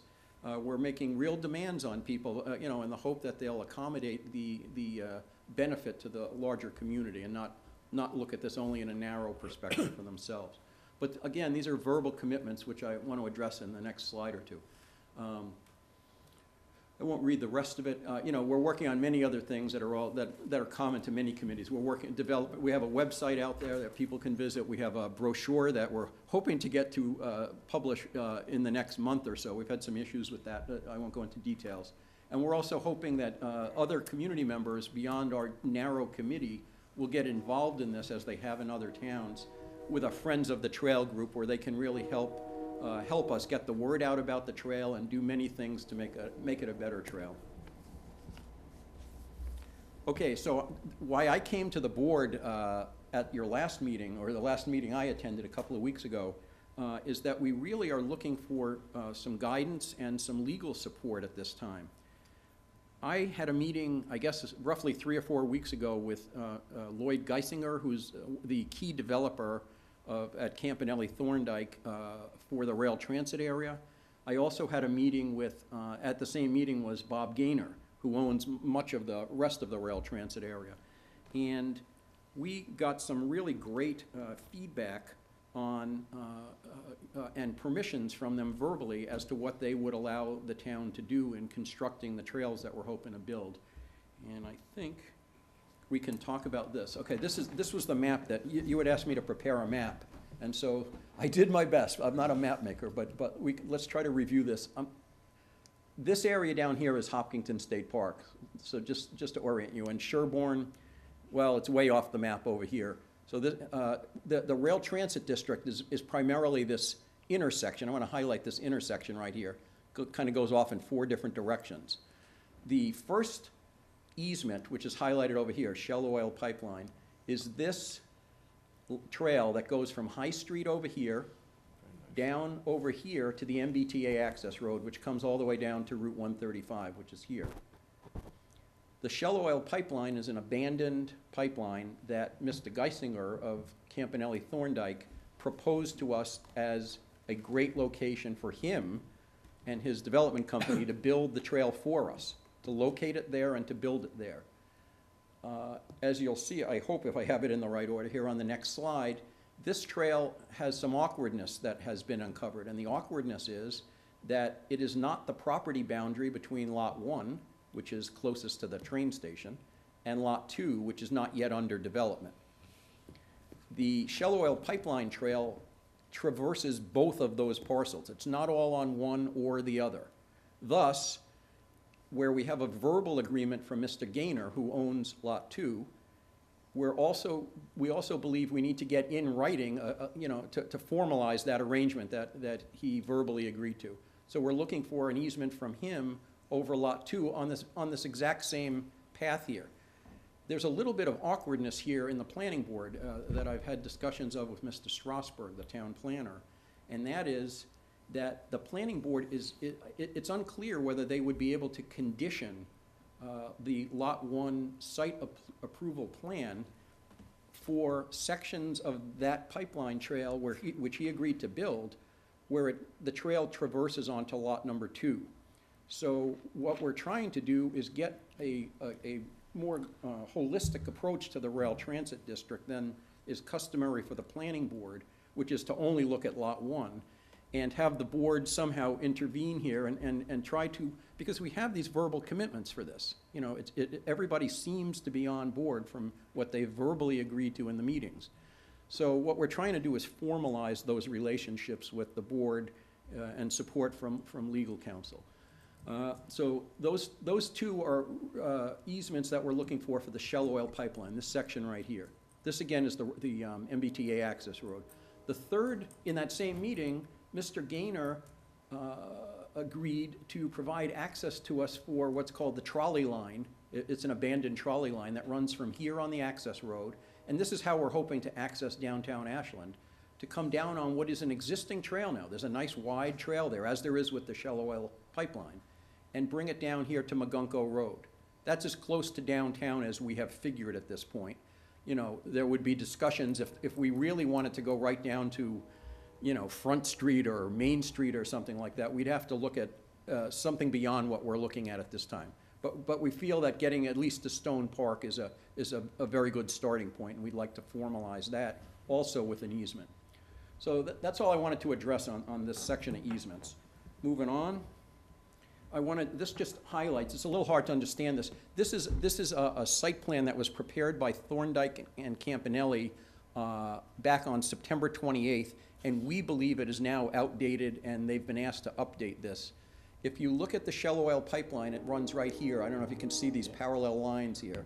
It goes actually beyond the MBTA access road, but we're not planning to continue there. We're planning to go on this trail here, which is the trolley line trail to come down to Magunko. So right here, you can see, this is the property boundary, this dark line. You can see it's in irregular shape coming over to the access road and going back to High Street.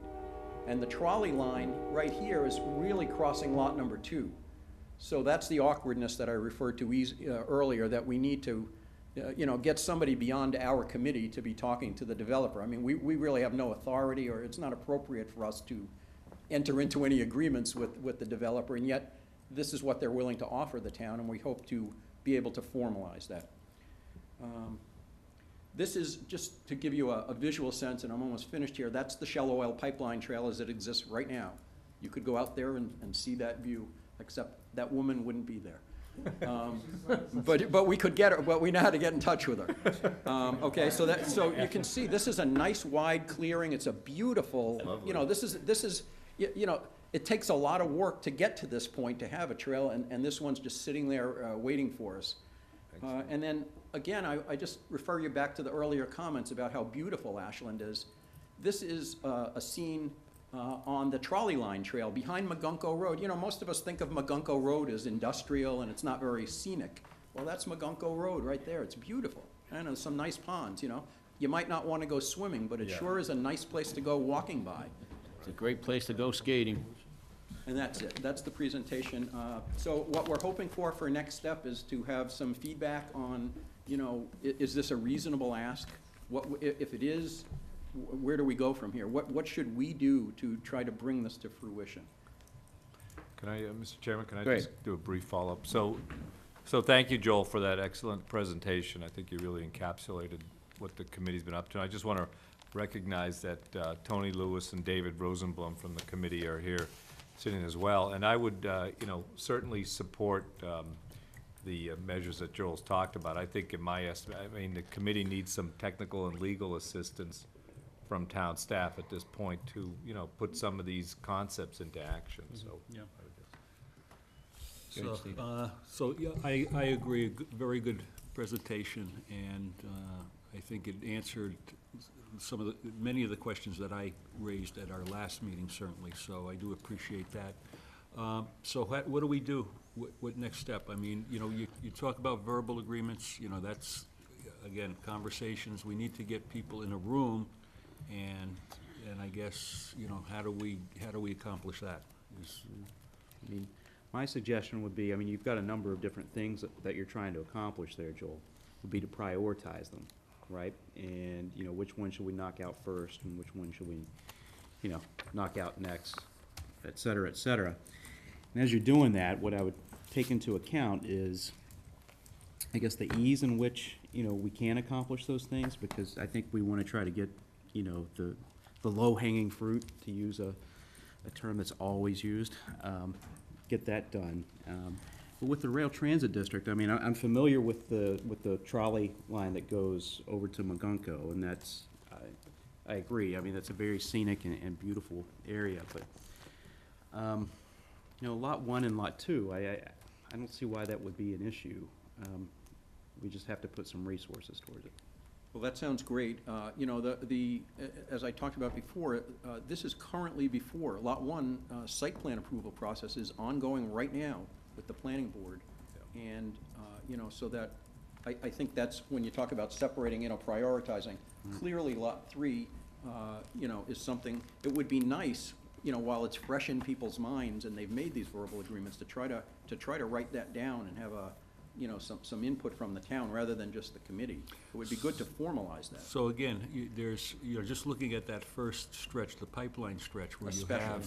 you have, specifically there, because we know we've got, as part of that Lot 1 development, we've got a trail. That's part of that development agreement, but it does cut through part of Lot 2. So how do we best resolve that disconnect there. Part of it resides in the planning board right Right. now, and part of it would need to reside, I would think, either here or in another way. And then, at the same time, I guess, if the trolley line is available to be committed to, we should do so.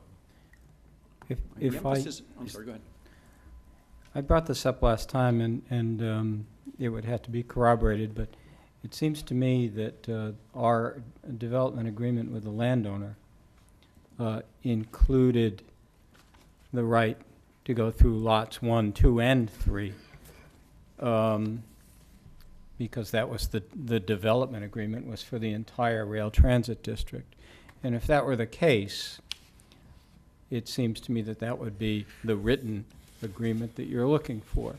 Now, whether Campanelli and Thorndike are allowed to work in Lot 2 would have to be an agreement between Mr. Gaynor and Mr. Geisinger.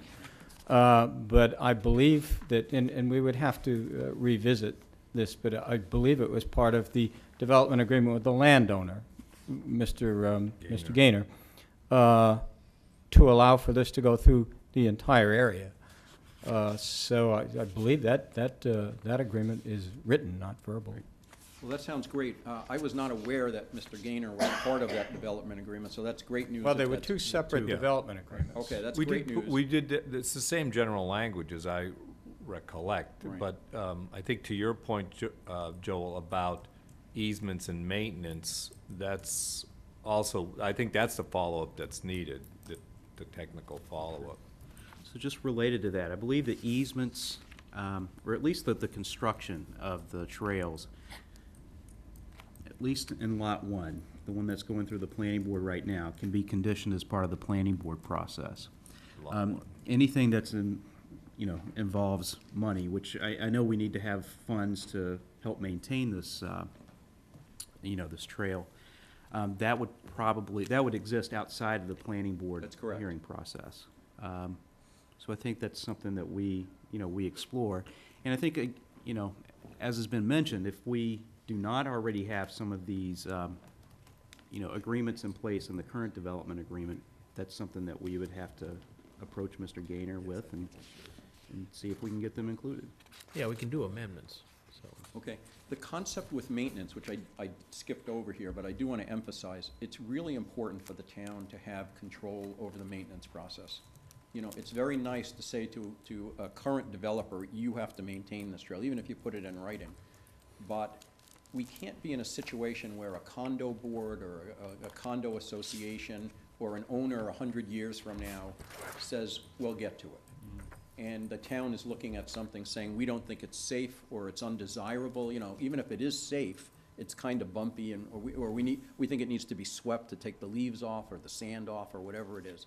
So there's got to be something where the town, ideally, I think we'd want to be able to go in and do the maintenance ourselves on whatever contractor or town employee we use, and have it, if it can be funded by the current property owner, I think that would be ideal. So, question regarding funding. How far along is the committee in terms of funding potential? Well, let me answer it this way. That's been a lower priority for us. Not that it's not a critical priority, but we have been mostly focused on mapping at this time. I met with a representative from Senator Spilker's office last April and was told, you show me some trail and get things going, and then we can talk to the legislature. I'm sure you're familiar that Senator Spilker put in the environmental bond bill about a year or two ago, $4 million just for Ashland. That's not money we can just go and knock on the door. It's still, it's not a budgeted line item. But the process that we feel by getting some of the, we talked about 2.8 miles of trail here that we think we can get moving on, both either built for us and possibly built for us, or at least getting some easements. That's an asset. That's a value to the town, and I think that shows a good faith effort. And we're hoping to revisit that with Senator Spilker's office once we make a little further progress on the existing segments. So one last question. Relative to that, what did you say, 2.8 miles? Yes. Of verbal commitments from landowners. Yes. Did I understand that You correct? did. Is landowners meaning beyond Thorndike, Campanelli, and Gaynor? No, in total. In total? In total. So there's other landowners besides those folks? Yes, there are that I probably shouldn't speak to. No, I'm not asking you to. There are. There are, okay. So with respect to that, you're more concerned about the RTD project getting something in writing. Would you be just as concerned about getting something in writing for the other landowners? Because down the One of road, they them, may say, they may yes. say no, they may say yes now, but down the road, they may say, come to Mr. think of it, we're not Strasberg gonna is do it. working with one of the other owners right Okay. now, developing an easement. And the other project I really shouldn't discuss is being discussed right now. Okay, no, toward just- exactly that. And the answer is yes. Okay. Absolutely. Any trail that's on private property, we really need to formalize those relationships, and that would Right. definitely be Right.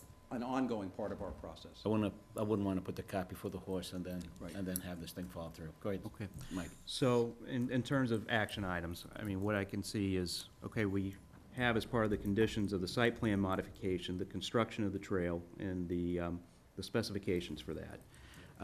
We'll look at exploring how we can obtain an easement, whether that can be conditioned through the site plan approval process, or if that's just a private transaction, if you will, between the developer, landowner, and the town.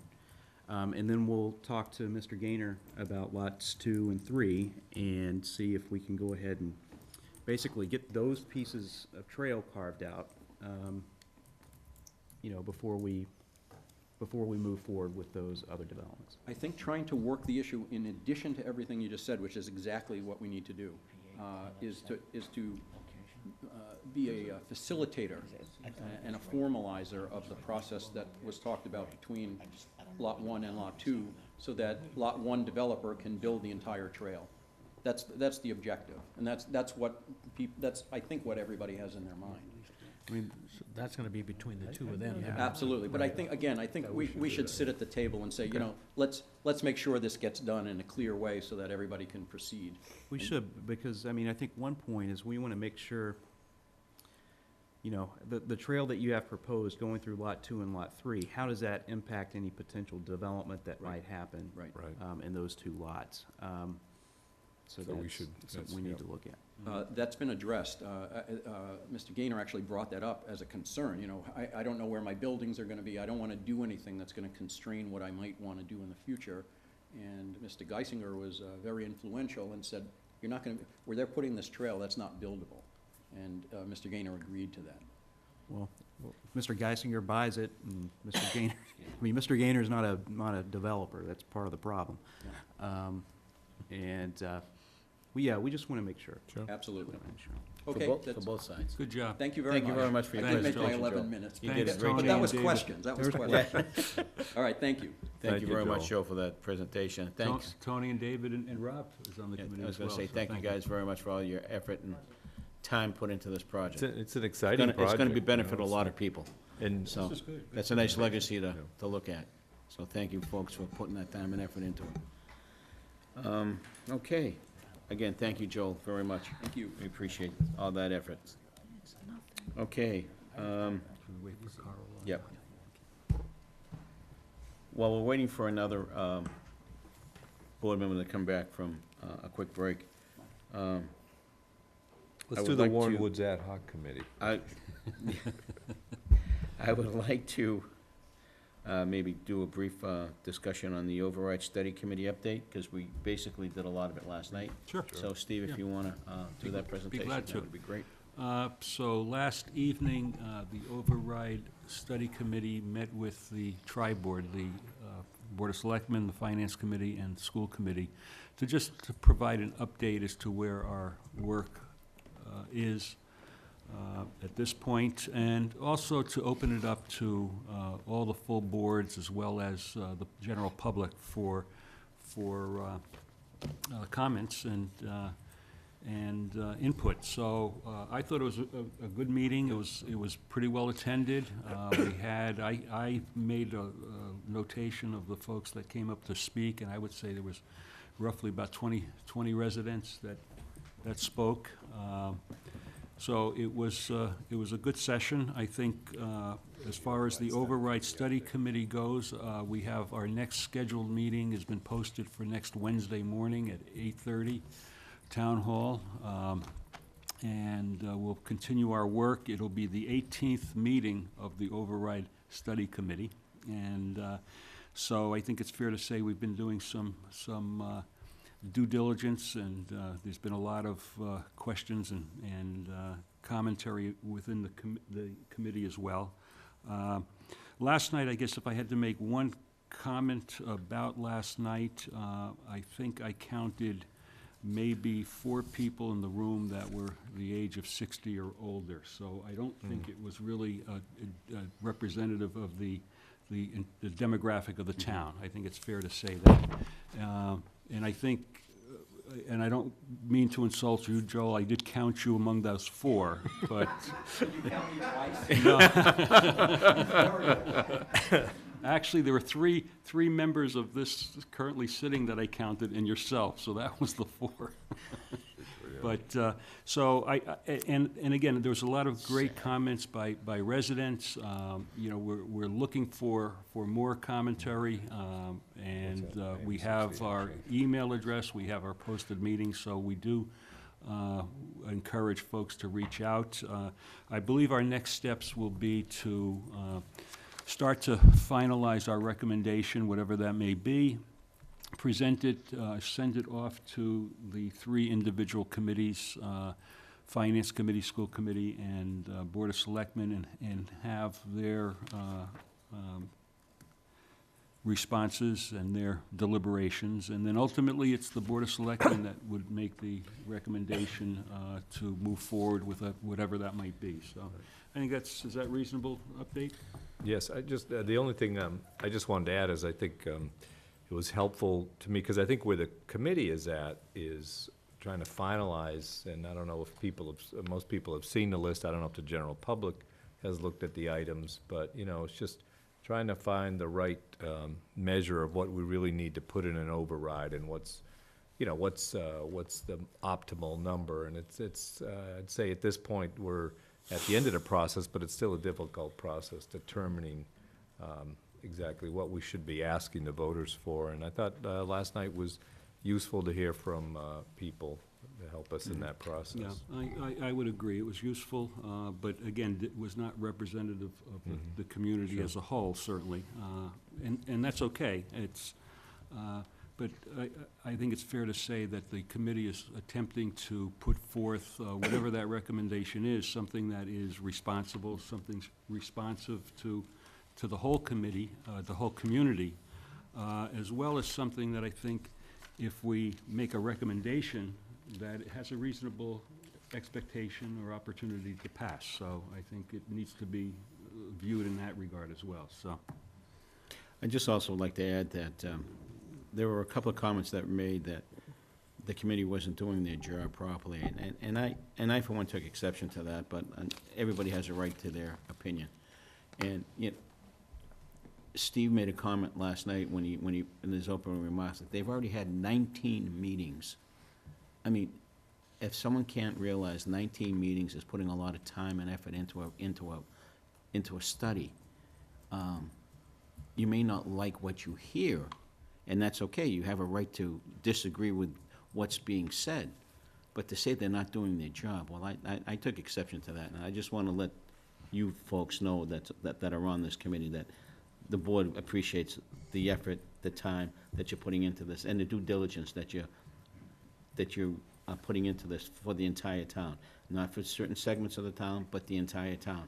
And it was nice to hear talking about the override as a town issue, and not 2 separate issues, but a town issue, and how we move forward as a town, and not one against another. And that's the way it should be. That's the conversation as it should be from this point on and forward. So I appreciate those thoughts, certainly, and you know, I'm sure I speak for Rob here. It's not, we don't take this personal. It's something we've signed on for. We've been charged to work on, and again, we recognize that there's going to be lots of difference of opinions with a subject like this. And, you know, it's very sensitive for a lot of folks. And, you know, and I think taxpayers should, you know, have the right to question everything that we do. So, you know, I'm good with that. And the town is doing its due diligence to see what they can do without, work with, the bottom baseline. So I know Mike and Tony have been working on that exclusively, so thank you for doing that. And that needed to be brought up last night too. And it was mentioned, but it went, you know, it was smoothed over real quickly. So I just want to make sure that the people out there that weren't at this meeting realize that, yes, the town is looking at every venue, every way to save a dollar, and not trying to spend what we have and go for more above our means. Kyle, do you have it? Yeah, I was just going to say that it's difficult, both for the committee members and for the residents, to think of these terms holistically. When you think of a town in a holistic manner, it's oftentimes not a natural process because everyone has the things that they are interested in, the things that are before them every day. And they either don't anticipate or are not aware of other things that are ongoing in the town. And so it's a very difficult process for the people on the committee, and for the people, the residents that are watching this process to get a handle of, and it just takes time. Right. And we just ask them to, you know, to be patient. And I know this committee will come up with the right recommendations to, you know, to bring forth to this board. And the bottom line is, every voter that has a right to vote on this matter. And, you know, when May comes around and the elections are there, and this is on the ballot, if you don't vote, then you're not doing yourself due justice, nor you're doing the town justice in any way. So with that, all right, I'm off my soapbox. Good. Thank you, Mr. Chair. Oh, you're welcome. So I guess our next thing on the agenda is, I'm waiting near to the end, is the Warren Wood Ad Hoc Committee. Kyle, I know you brought this up, sir. Yeah, and I'll try to make it as quick as possible, but it's something that we talked about in the last meeting of expanding the charge and the membership of the Warren Woods Ad Hoc Committee to include the uses, et cetera, at 22 Elliott Street when that becomes available to the town, and to the barn at the Warren Center when and if that becomes available to the town, as well as the ongoing concerns at Warren Woods themselves. And so I created a motion here. It's a long motion, but I think it includes everything that we spoke to last time. I believe that you asked me to create a motion to clearly articulate what I was suggesting last time. So should I make this motion? I'd just like to make a couple of suggestions. I did talk to town council about as to how the appointments are made, and where this is an ad hoc committee and it's a subcommittee of the Warren Woods Committee. Town council. They should be recommendations. They should be recommendations and appointed by the board. I've changed that. Okay, all right. And the other thing that I just have a concern about is that all your last statement in the bottom is that all final determinations must be approved by entity charged with care and custody. I'm a little concerned about the fact that this gives this group a lot of power over and authority over what's going to be done and how it's going to be paid for or utilized. So I was just wondering if, and again, this is up for discussion, all final determinations must be recommended or shall be recommended by the entity charged with the care and custody and approved by the Board of Selectmen. Would you have a problem adopting that amendment? Well, to this that? who committee is advisory to Okay. either the Conservation Okay. Commission or the Board of Selectmen. So whatever it is that's suggested, the appropriate board or committee would have to vote to approve Okay. that. So in essence, It it's is an a- advisory Okay. committee that would have to report, that's created, if we go through with this, it will be created by the Board of Selectmen, but everything in those three areas, either at Warren Woods, the Warren Center, or 22 Elliott Street, fall under the care and custody of either the Conservation Commission or the Board of Selectmen. So whatever is suggested here can't, by this committee can't go forward without the approval of the appropriate board or committee. Okay, thank you, I appreciate that.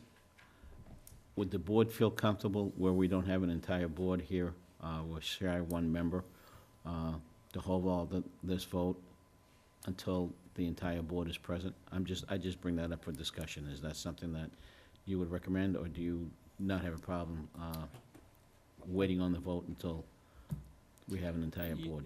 You know, with something like this, Joe, I don't think there's a particularly sensitive nature Okay. to this. You know, this is an ongoing committee, we're just enlarging it. Yep. We're adding and making it more holistic, so I don't think there's an issue with moving forward tonight for this. I also asked Yolanda at our retreat last week. And she was good with it? Yeah, okay. I mean, I asked her when we were in session. actually. Okay, all right, so we're good with that? Okay, so I'm ready for your, Okay, so this is a modified charge for the Warren Woods Ad Hoc Committee. And my motion is, and you have a copy of this, Susan, so I don't have to go painfully slow.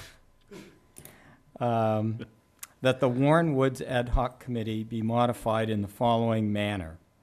Membership would be the town manager, a member of the Board of Selectmen, recommendation made by the board, member of the Land Stewardship Committee, recommendation by the Conservation Committee, Commission, or of the Land Stewardship Committee, I'm sorry. Member of the Conservation Commission, recommendation by the Commission. Member of the Historical Commission, recommendation by the Commission. Member of the Sustainability Committee, recommendation by the committee. Member of the Open Space and Recreation Committee, recommendation by the committee. And 2 at-large members appointed jointly by the Board of Selectmen and the Conservation Commission. That the current members of the committee remain on the committee until their terms expire. That the committee be charged with 1, discussing and implementing future uses of the Warren Center barn and the property at 22 Elliott Street. 2, discussing and implementing any renovations at the Warren Center barn and 22 Elliott Street consistent with due diligence. 3, proposing budgetary and funding needs for these projects. 4, solicit public input regarding the Warren Center barn and the property at 22 Elliott Street. And 5, continue to reevaluate the future of the Valentine barn. All final determinations must be approved by the entity charged with care and custody. do I hear a second? I'll second that. I do have a question, I just realized. So this, but of course, the committee's still doing the Warren Woods stuff, which isn't mentioned here, so I don't know if that, I mean, I guess this is just a modification to the ad hoc committee. So it's just to answer, I guess, to what the ad hoc committee's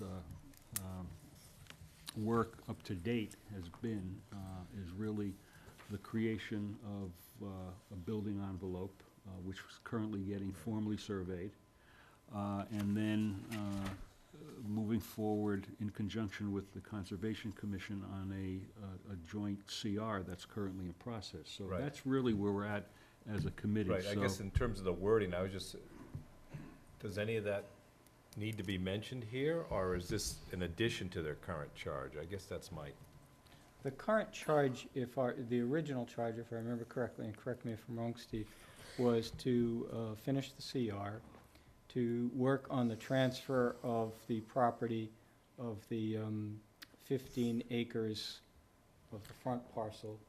No, it was A, to move forth with the CR. B was to review the land stewardship proposal, which we did and passed.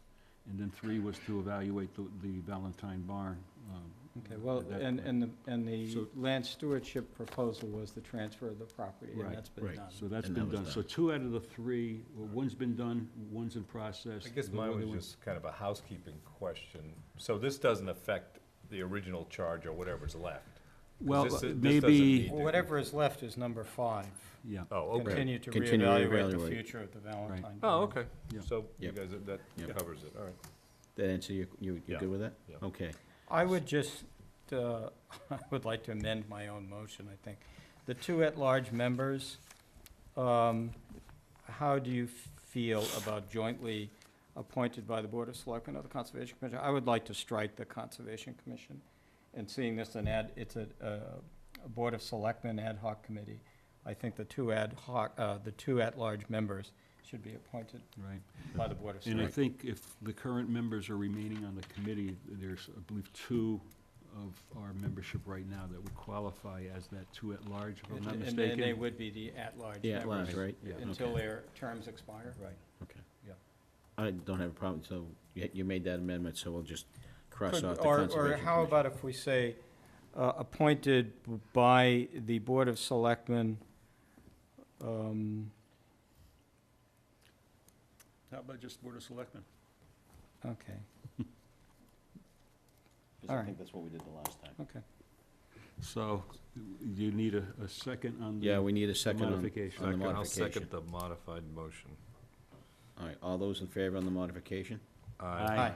Those opposed? No, that's 4. 0. So now we go to the regular in accepting the whole, I guess, yeah, we have to. we need vote on the whole we need motion. to I think I'll, approve and vote on the entire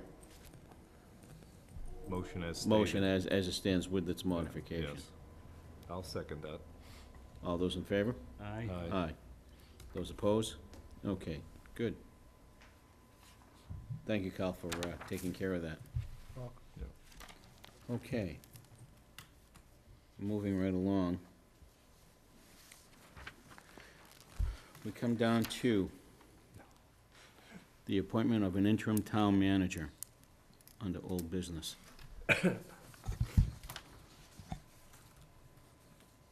The Ashland Board of Selectmen is appointing Assistant Town Manager Michael Herbert as the interim town manager effective January 4th, 2016.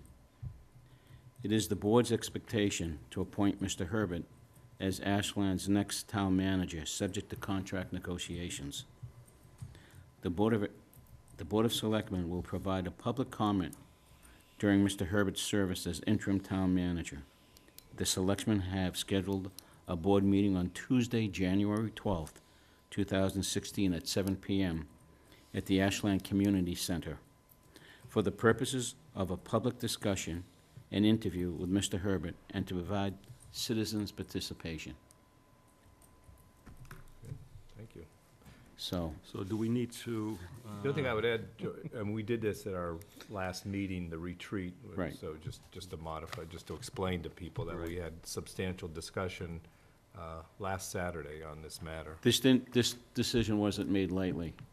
Every member of the board has done some due diligence on their part, have spoken with several, or many employees in the town hall, department heads, and asked about how they felt about having Michael as a town manager. What we got in response was, it was no surprise to us. They all felt that Michael and Tony work very well together, and we have momentum going in a direction that is a positive momentum for the town, and they would like to see that continue. They also felt that Michael was very supportive of all the employees in town, as well as the department heads, who, one specific department head was challenged, and Michael backed him. And he was very appreciative of the fact that town management supported their efforts. So in keeping with this positive outreach and positive influence, the board felt that this was the right thing to do for the town, to keep, one, the momentum going in the position and in the manner that we are now currently used to, and we would like to see it continue. Yeah, we are saddened that Tony is no longer going to be part of this team. It's an integral part, but yin and yang sometimes have to, separate and move their separate ways. And It's been, it's been, the last 2.5 years of having this management team here has been tremendous. And I think the people have seen it in the growth that we have in town. Granted, we always have issues. We always have tax issues and money issues and everything else, but at the same token, I'm just wondering how worse it would have been without these two, instead of how good it is right now. So, I'd just like Thank to you. add, Mr. Chair, residents to your list. The residents were consulted Yes. as well, which led to this agreement to have a public discussion and not just discussion amongst the Board of Correct. Selectmen. Mr. Go Chair, ahead. if I might, well, first of all, congratulations, Mr. Thank you. Herbert. Thank you very much. So I'd like to just bring up sort of a process for the 12th, what our expectation might be for opening this up to the public. And I'm going to suggest that we consider using the format that the school committee used when they hired Jim Adams, which was they had an evening planned. They had a meet and greet that was conducted prior to a public question and answer session, and at which point that was completed, and then the school committee questioned the applicant. And I'm suggesting a similar process where we go through and schedule the meet and greet from, let's say, 7 to 7:30. We have public question and answer, and then we have our own interview process. Right. And so I'd like to recommend that and open it up for discussion. Sure. ahead, First of all, I just want, congratulations, Michael, and Thank you. and I look forward to continuing to work with you. I've only been on the board, when did we get? Since May. Yeah. But I think this is, you know, in terms of the way, and this is an interim appointment, but in terms of the way I'm looking at it, you know, we've been able to see you in action for, what, how long, is it 2 years? 2.5. 2.5 years, and so this, I think, has the potential to be a very smooth transition and a good move, so I'm looking forward to that. And, you know, I think it is important to have that kind of public process and that Q&A and the meet and greet before we finalize anything, so I think that sounds like, I like your suggestion about the process, and so I think moving ahead with that. I just would like to corroborate everything that everyone else has said, and add that I've gotten to know Michael, I think, a lot better in the last month. We've had a lot of in-depth discussions, probably too in-depth sometimes. But I appreciate it. I appreciate your candor. I appreciate what you've done to move a lot of our projects forward, and I believe that once the town is able to have these same conversations with you, that they'll get to know you better, and hopefully agree that we're on the right path. So, if I may? Mr. Do Chair. we need, you- just yeah. one point of order, do we need to do a formal vote? Yeah. Yes, we do. So, do I hear a motion? I think Michael wanted to talk Oh. us out of it. I think you before. might want to let them vote first. I said, told them, don't talk until they vote. Do I hear a motion? So I move that the board appoint Michael Herbert as our interim town manager effective January the 4th, 2016. Do I hear a second? All those in favor? Aye. Congratulations. Congratulations, Michael. Now, if you would like to, somebody lock the door before he decides to leave.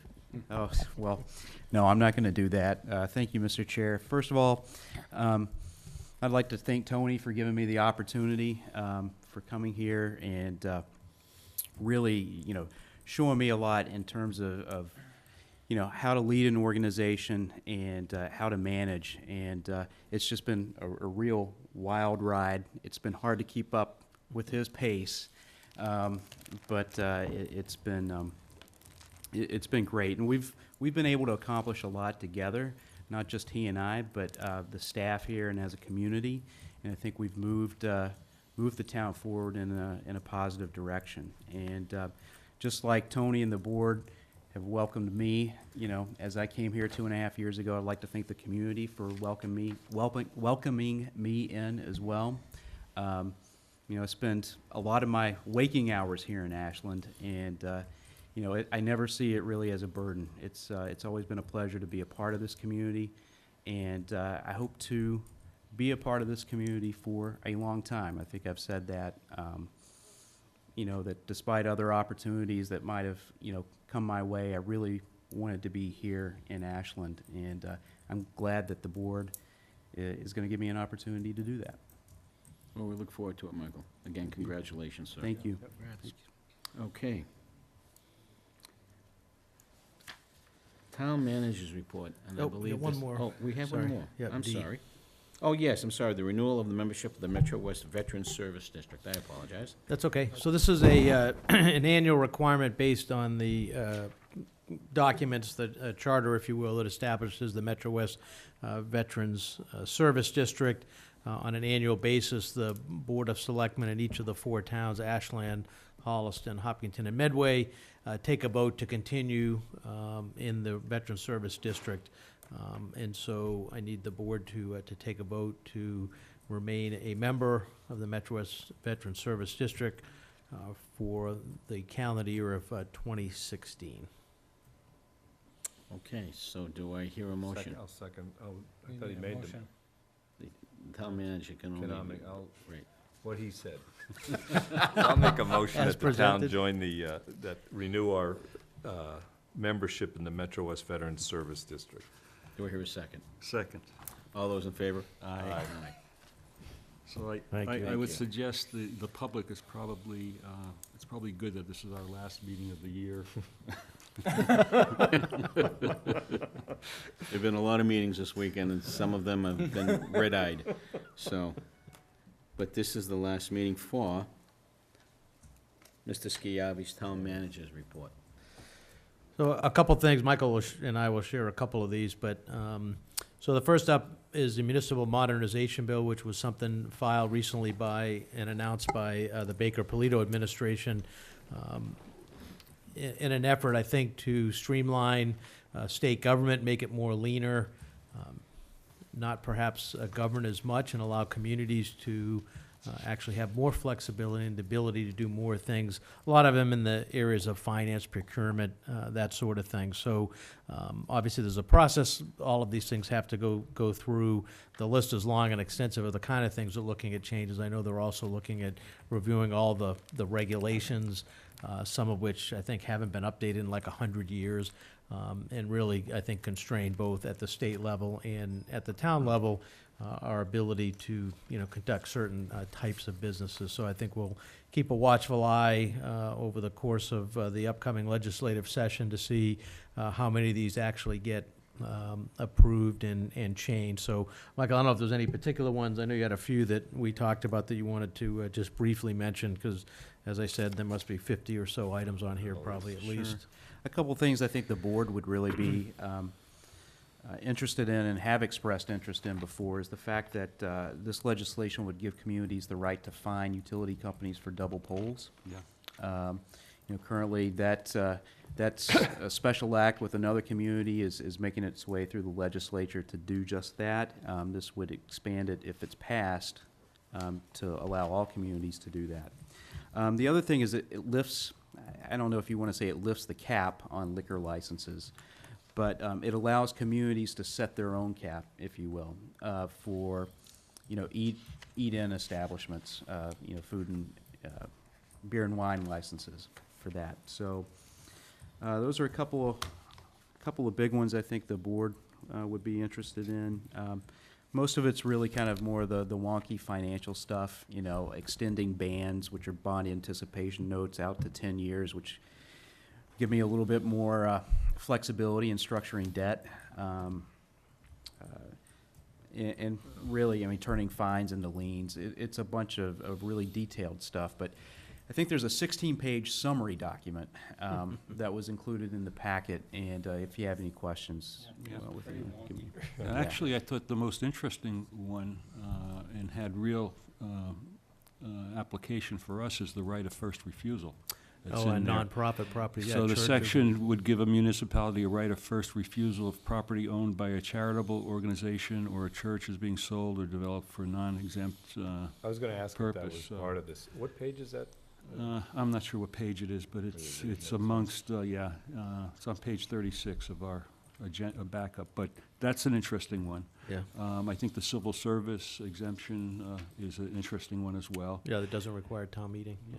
It doesn't require legislative action, Doesn't right? require. Yeah, so that's an interesting one. So there's a lot of things here that, I mean, it's so wide, and, you gotta question, how successful will all these be when it gets to the legislature, so maybe you'll be there. Maybe. Yeah. The, I'll the take non- care of you, don't worry. The nonprofit property transfer one is potentially very controversial because, I think nonprofits that have like residential facilities that suspect that the town wants to get them out of town if they put it up for sale, so the town will buy it, so there's a whole, I know in part of the provider community, there's, they're looking at that, and of course, from the point of view of the town, if you have a certain property that a nonprofit, say Northeastern University owns, you may want to have right of first refusal, for an example. So it is, that one's a potentially very, controversial and important measure. Right. It also has something in there about free cash, Rob. Does it really? Okay, I'm looking for that one. Yeah. I saw something like that, yeah. Changes some of the stabilization. Yes, stuff. I did see that, yeah. Yeah, so- Okay, update on the MWA emergency water connection. That's a three-step process that we're all aware of from prior times doing this. So the first was notifying the MWA Advisory Board. Then there was filing with the Mass Department of Environmental Protection to get the declaration of water supply emergency. We did that in early December, and then on December 10th, Mass DEP issued their assent, if you will, to declare a water supply emergency for the town of Ashland. So you basically have to tell them, where you are, what you're doing, restrictions you put in place, those kind of things for that. And then actually just this afternoon or this morning, David went up to Boston to meet with the MWA Board of Directors, where they actually take the formal vote to allow a connection into MWA, this being our third, the first in 2007, then 2013, and now in 2015.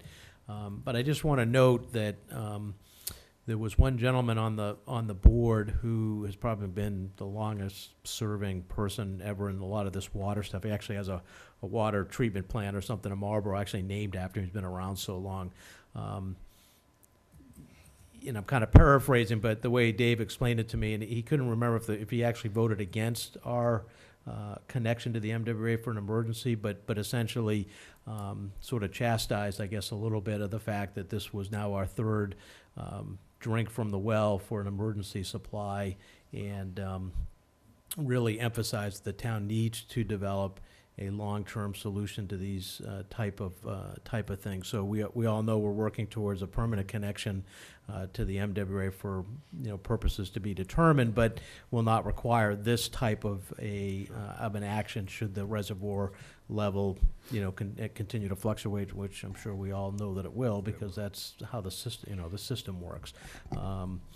So that's probably going to be in the record. So it just emphasize or underscores the point that we need to develop a long-term solution to our water supply problems, which has been noted before, but this time I think it took a little bit of a more stern note, at least from this particular gentleman on the board of directors, to the town to make sure that they work to rectify our water supply issues that we seem to come up on every couple of years. Tony, just to set the scene for people, so we're actually, the water level in the reservoir has fallen. This is winter, it's unusual, but we're going through kind of a mini drought, and people like the weather, but it's right, so the water levels are falling, and we're back in a kind of an unusual even for us, water emergency connection again, so. Right, and typically what you see is, and again, even with all the snow that we had last year, and everybody thinks, well, gee, we had all this snow, it's gonna melt, it's gonna recharge the aquifer.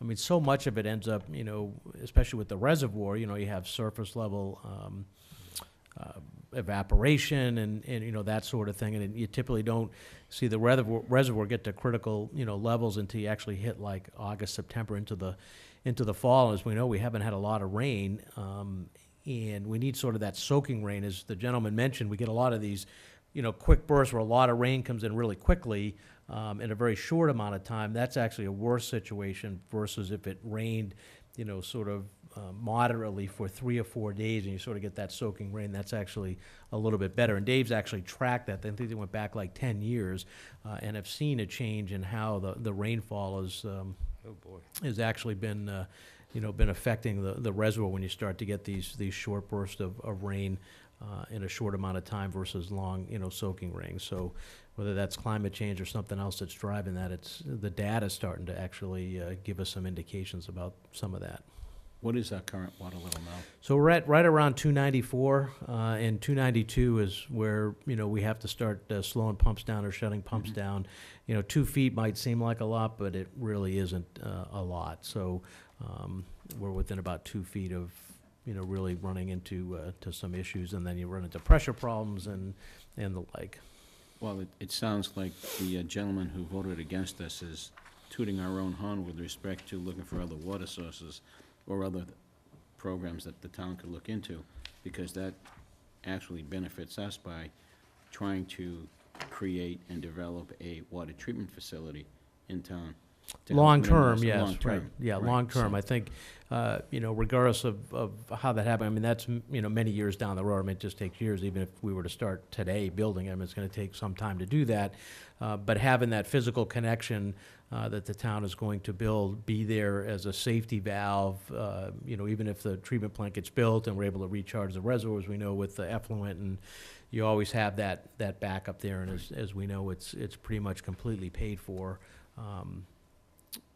You know, without town resources at this point, at least for construction. So, again, that's one of those opportunities that is before us, that if we let it slip through our fingers and we end up having to build it later, then, you know, we could be sitting on a $3 to $4 million bill to do that. So I would urge the town to continue to move towards a May town meeting decision on actually, you know, funding the connection to the MWRA for supplemental supply, notwithstanding the water policy that needs to go around that, of course, but. Joe, I think he said that, not that he voted against us, but he was too old to remember if he voted against us. Yeah. But, Actually, Dave was too old, because Dave couldn't remember whether he voted against us. But just a note on that, that is something that is in our vision statement, and it's something that we are working on. And hopefully we will have a larger vision master plan with different phases in it, and part of that will be hopefully at town meeting.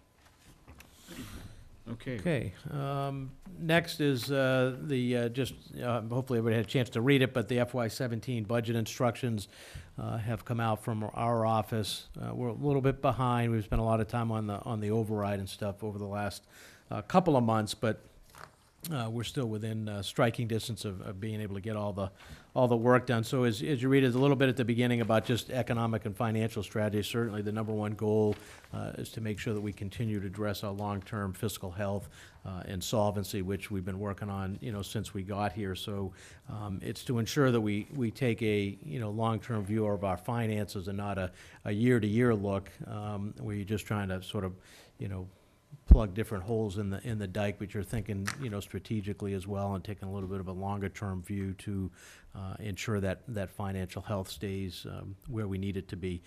Second to that is to lay our goals for continued infrastructure investment, capital projects. Certainly we have a process that was put in place a couple years ago. With the advent of looking at a potential wastewater treatment plant, we can now start looking at some of the longer range, bigger capital project, public safety facility, those type of things.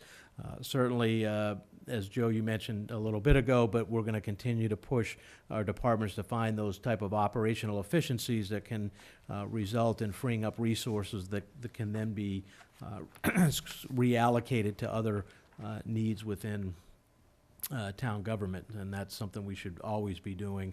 And then looking at that long-term vision, that 20-year vision, making sure we have, set in place a toolkit that has a number of things that we're looking at, because as the economy changes, you don't want to be sitting on a single pole, and if that pole gets pulled out, everything collapses. So it's ensuring that you have a multi-pronged approach for, finances and that sort of thing, so you're able to withstand, some of the bumps and valleys that can happen just by the cycles of the economy. From a revenue standpoint, notwithstanding any potential override, obviously is the 2.5 increase that we see every year. Interestingly, on the state aid, which has been relatively flat the last couple of years, the state has come out already and said that the revenue estimates that they built the FY16 budget on have not come to fruition. So the potential for 9 seat cuts after the beginning of the year, I just read something on State House News today that they expect we may see some 9 seat cuts coming right after the holidays. Not specific about where those may be, but what was a little more concerning was the prospect that they said FY17 wasn't looking all that great. Yeah. So don't know exactly what that means. They had a hearing today. I know Senator Spilka obviously was there as head of Ways and Means, but I think we'll hear a little bit more about that coming up. And then, of course, Can I just interrupt? Yeah. I mean, just with a question. Do we know what's behind the potential? So is the economy kind of like not going as well as people? Overestimated tax receipts revenues. down? Yeah, I think it's mostly, as Michael said, I think it's mostly in just overestimating revenues. As I've always said since I got here, it's the strangest budgeting thing that we do in state government is, a lot of it's just based on, estimates and how good are your estimating skills and, that sort of thing. But filling the state's reserves back up, because they had been depleting, sounds familiar, right? They've been depleting their sort of their rainy day fund over the last couple of years. I know Governor Baker is very strong on putting some money back into the rainy day funds, because another recession's going to come at some point. I think they're just trying to figure out when. So the last several days, there's been a number of articles about the declining revenues at the Casinos. Casino. Yeah. Our one casino, and Yep. Connecticut's seeing the same thing. Well, Yeah. the estimates that were provided to the citizens by the Gambling Commission are not coming to fruition, and so there's concerns about and a good chunk of that was going to local government.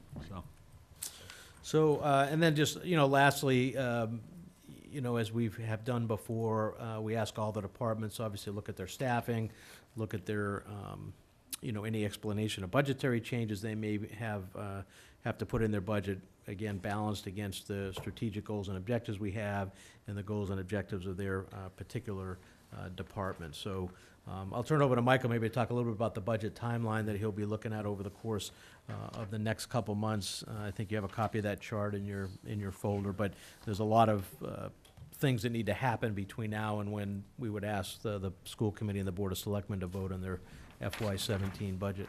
Mr. Chair, one question, and I neglected to discuss when we were giving our override study update. I neglected to speak to the financial plan that's integral to that process. So I'd like Michael to maybe address that and kind of the direction we're looking to go in terms of our financial plan, our commitments on. Yes. Before you do, I'm sorry, I just had a quick question, Tony. Hearing that the state's not in the best of shape with respect to revenues coming in, how greatly will that affect the overcrowded fund? And that $500,000, is that something that could be etched out, scratched off as a potential loss for the town? Well, I think anything's possible. I mean, Jim Adams has been much more in contact, pretty much almost, I think he said, on a daily basis. I guess all I could really say is, something like that would be at risk. Now, whether, that's actually one of the things that gets stricken. I don't know.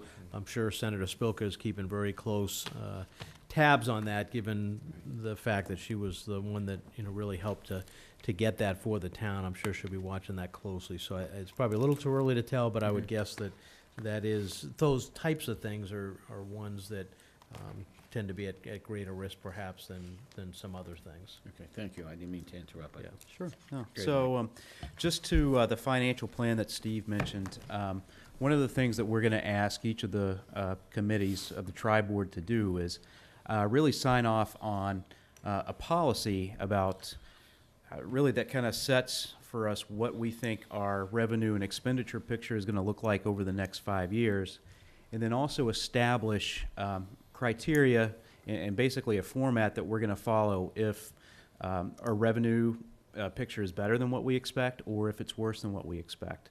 And currently right now we're looking at basically if we have revenues that come in over and above what we're anticipating, looking at splitting those revenues 70% for the school department and 30% for the municipal departments.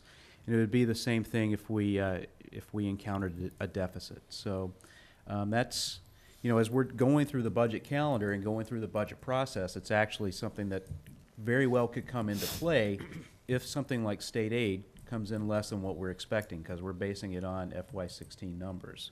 So does that answer your question? No, I think, again, it just, I think it's important to connect the fact that any request we make of the taxpayers, it is predicated on the foundation of a financial plan. So thank you. Yeah. So just getting to the budget calendar, the budget instructions will be issued forthwith, I guess you could say, and we're expecting the first draft of those in by January, the January 29th, I believe. And the way we do budgets is we ask department heads to craft a budget based on a vision for their department, and they have to be reasonable in what their funding requests are, but we don't necessarily limit them by going up 2% or going, staying level funded. But what they do have to do is really justify all of their expenditures and, line item by line item, and that's important. And so what happens is once we get all of that data in, we sit down as a team and we look over everybody's budget proposals. We look at what the priorities are for the town, and then we make a funding plan basically within the constraints of that forecast that we're talking about. So we plan on doing that around the February and March timeframe. Concurrently, while that's happening, the FinCom will be doing their budget hearings, and so they hear the requests from each of the departments, and they hear their justifications for what they're looking at doing. And we're hoping the school committee votes on on their budget recommendation at the end of March. Similarly, we'll be looking at having our first tri-board meetings on the budget at around that time as well. Again, late March. We're looking at a potential override vote in early April. Currently, I mean, that could change based on the way the discussions are going. And then we'll finalize the budget document after we get a final budget in the third week of April, put it out online for town meeting in early May. So just kind of a question. So the instructions, I guess I'm wondering how between what management's doing and what the FinCom is asking for, and then the potential override. But I think, are your instructions kind of regardless of the revenue projections, it's just based on the 2%, or well, how does that all work? To go back, I believe FinCom very soon will be voting to adjust what their recommendation or what their request was in terms of budgets. We feel pretty solid with the numbers that we have right now for FY17. Again, the fact that things could change, it always hovers over the horizon. But knowing that, there's really no need to go through the three, scenario process of looking at, a -2 cut, 0%, level funded budget, or 2% increase. So I guess I'm just wondering, So then obviously we have the override continuing, but, you know, not resolved until at least April. Correct. So how do you kind of deal with that? We'll have two uncertainty? budgets. We So will you have will two have- budgets. okay. You have to, yeah. You know, first of all, if the override does pass, and let's just say it's tier one, you know, we know what those items are, we can factor those into a budget, we'll have that budget, available, all right? If the override does not pass, not only do we not have some of those new items, but we also have reductions that we'll need to make. And, you know, fortunately for FY17, that's not a very large amount. Certainly not what we were looking at, you know, 6 months ago. But it's something that we're going to have to take into account and address. So, Okay. Any other questions, comments, concerns? Good. Good, all right. Okay, lastly, and I thought Joel was leaving, but he's still here because this was something he and I talked about. I don't know how long ago this was. So Joel, I do listen, actually, very intently. So I didn't pay for that advertisement earlier, but anyways, so last year, the police department ordered a number of tasers as a supplemental tool, if you will, non-lethal tool to use in certain situations. So part of that was to obviously get an instructor trained. So Officer Brian Jewett, if you all know Brian, great guy, has been fully trained as an instructor. He's back. But I had mentioned to the chief after, you know, talking with Joel and some other folks, is to actually have a public forum for the community to come in to ask questions, let them explain how these devices work, and Joel volunteered to help in that regard. So Be the subject, is that? Yeah.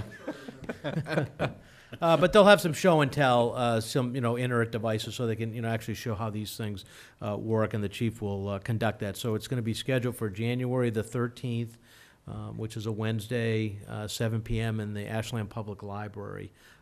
And so I encourage folks that may have questions or want to just learn more to please come and interact with the folks from the police department, Officer Jewett, and certainly Chief Davis, as they talk to the community as they prepare to deploy tasers within the police department. So when will they officially be carrying their? Probably, I told him I wanted him to do the forum first. I mean, as soon as the forum, I mean, they'll be ready to go. I mean, Officer Jewett is a fully trained instructor now. He may be actually carrying his now, so this isn't a requirement, but I asked him to hold off on and they have to get, and the officers have to get trained too, so Officer Jewett has to take them through specific training before they're authorized to carry these as part of their equipment set, if you will. So. Sounds good. And, Mr. Chair, that is it for town manager reports from the agenda. Okay. Board reports. Mr. Carl. Thank you, Mr. Chair. First of all, I wanted to just clarify, do we have some kind of process that, or how we're going to follow up on Eddie Hart's comments at citizens' participation? About Yeah, the I mean- security of the building? Yeah. Yeah, I took notes, so I'll talk to town council to see, you know, what piece of paper we would need to get signed by the owner of the property before, it really should be before anybody goes on the property, given that it's private property, so. But we have contact information. We do, of the absolutely. correct- With the daughter, not really with him, but it's one of his daughters that lives, I believe it's in Michigan. So we need to get that, figure out what kind of a hold harmless or whatever. We just want to make sure the town is protected, given that it's not town property. If we start to say we've secured buildings and something happens, we just want to make sure that doesn't come back on the town. But just as a brief, very brief update on, to take a little bit further, unfortunately, Ed and I were on a phone call the other day with Mass Development. They have run out of money in their brownfields mitigation fund, so you know, there's got to be some additional conversations to try to find some other sources of money to fund the supplemental assessment from Novus, so that we can then take it to the next step, apply for an additional EPA grant. Hopefully it'll come in and do any additional you know, either clean up and/or to demolish the, you know, the building so that we can at least get those taken care of. So, so we'll start working on, you know, we'll start working on that. Okay, thank you. A couple of other quick things. Some of us were at the lighting of the menorah last week. I thought that was really cool. It was a nice, nice event. Thank you for the people that organized it. It was even a nice night to be down there. And kudos to downtown Ashland and whoever has been decorating it. Some of it have been some of the local businesses and some of the town, but it really does look pretty downtown and festive. And You can thank the Ashland Day Committee well, for the lights. for the town stuff, there's been some businesses that Oh, have yes. been contributing as well. And it just looks nice, and hopefully when the holidays are over and the snow is gone, we can continue to implement our downtown revitalization things as well. So, good for downtown. And last but not least, Joel, so that you know that I'm listening, I'm working on a song dedicated to you called There Ain't No Cure for the Upper Charles Blues. That will be ready. I'm gonna help him sing it too. For the inauguration of the trail. Oh, my God, I hope so.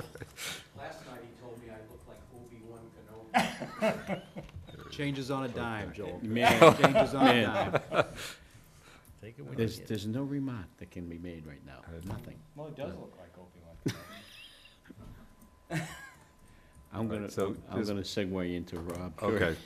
Just, I just briefly, one thing I just wanted to bring up again, and we've talked about it, you know, the, one theme that seems to be, as we go to these different meetings, whether we're talking about the housing production plan or the override, and, you know, open space, is kind of planning for what I think of as the build-out of Ashland over the next, you know, 5, 10 years probably. And so I just want to put in a and Carl and I need to meet on our sensitive areas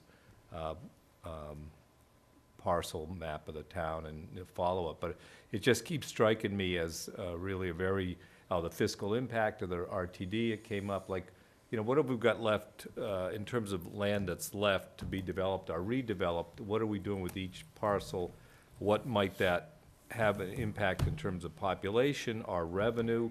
So it's kind of, and, you know, Jim Adams sent us last week the school enrollment projections, which of course were much different from what MAPC gave us through their separate methodology. So I think it's, and we talked at the override study committee, came up was potential new school building need, and we, you know, thinking about those kinds of things. So it really struck me that we really need to think about a kind of detailed analysis that'll tell us about population and revenue and give us a strategy and a guidance for development over the, say, the next 10 years. So I just wanted to bring up that, because that seems to be a theme we keep hitting, you know, Frank. And I also, and just switching, I think it's, I just wanted to note that this is Tony's last meeting, correct? So I just wanted to congratulate you on your new, or wish you luck in your new endeavor. Unfortunately, you're running as a Republican, so I was going to ask you what your position you're going to take on some of these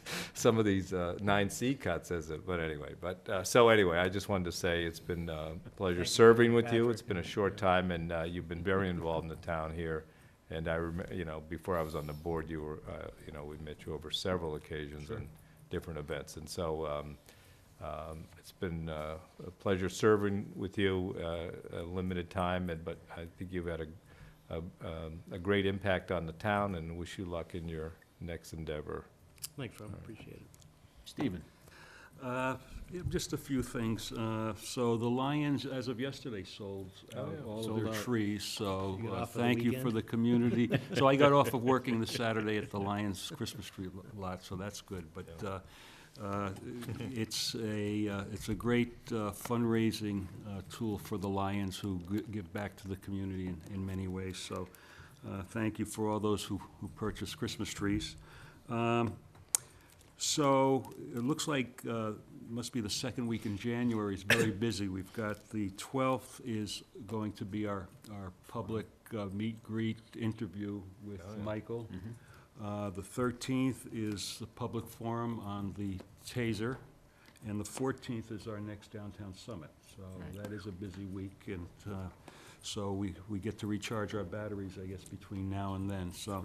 The 11th is Conservation Commission. Yeah, so, and then I do want to make note, this Friday, the 18th, there's a staff recognition, staff and resident reception for Tony, and I just wanted to make a, No, this Friday's the employee recognition. oh, it's employee, yours is That's the the 29th, 29th, okay, yeah. so the 29th of December is the, 9 is to 11. staff and resident reception, okay, so this is the employee reception on Friday. So, Correct, yep. so that being said, I want to echo certainly what Rob expressed as well as being part of that, the board, when we hired, first of all, I wanted to thank the search committee that we appointed at that time. I thought they did a great job, and, but that being said, you know, I think what I'm encouraged about, certainly it's been a pleasure working with you over these past 3 years,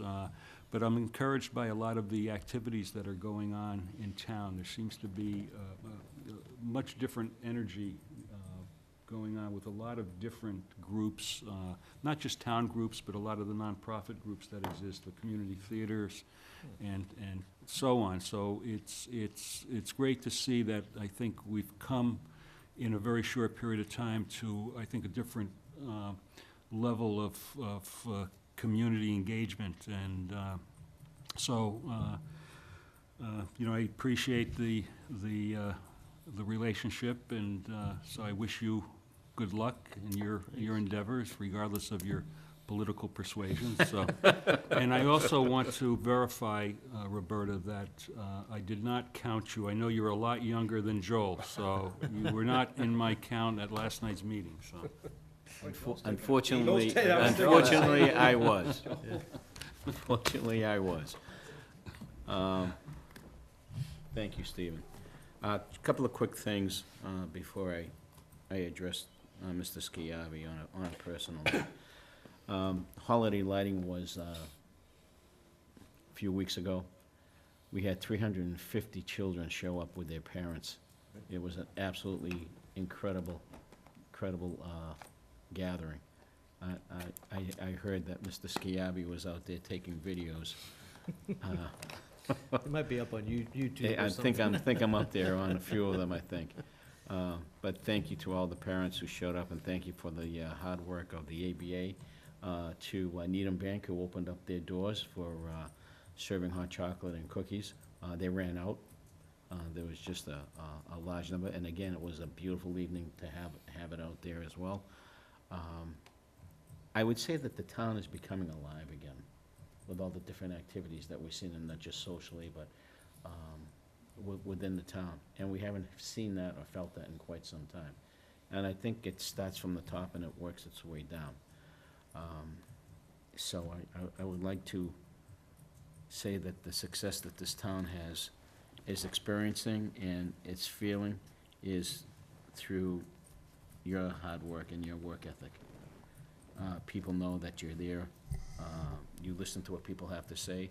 You may not agree with everybody or anything, no different than this board. It's okay to agree to disagree, but at the end of the conversation, you shake hands and you move on and you're friends, and that's the way it should be. It's been my pleasure to have worked with you. I'm sorry that I wasn't able to vote for your appointment back 2.5 years ago, but I was an employee and I can't vote for my boss. But I'm thankful that they did.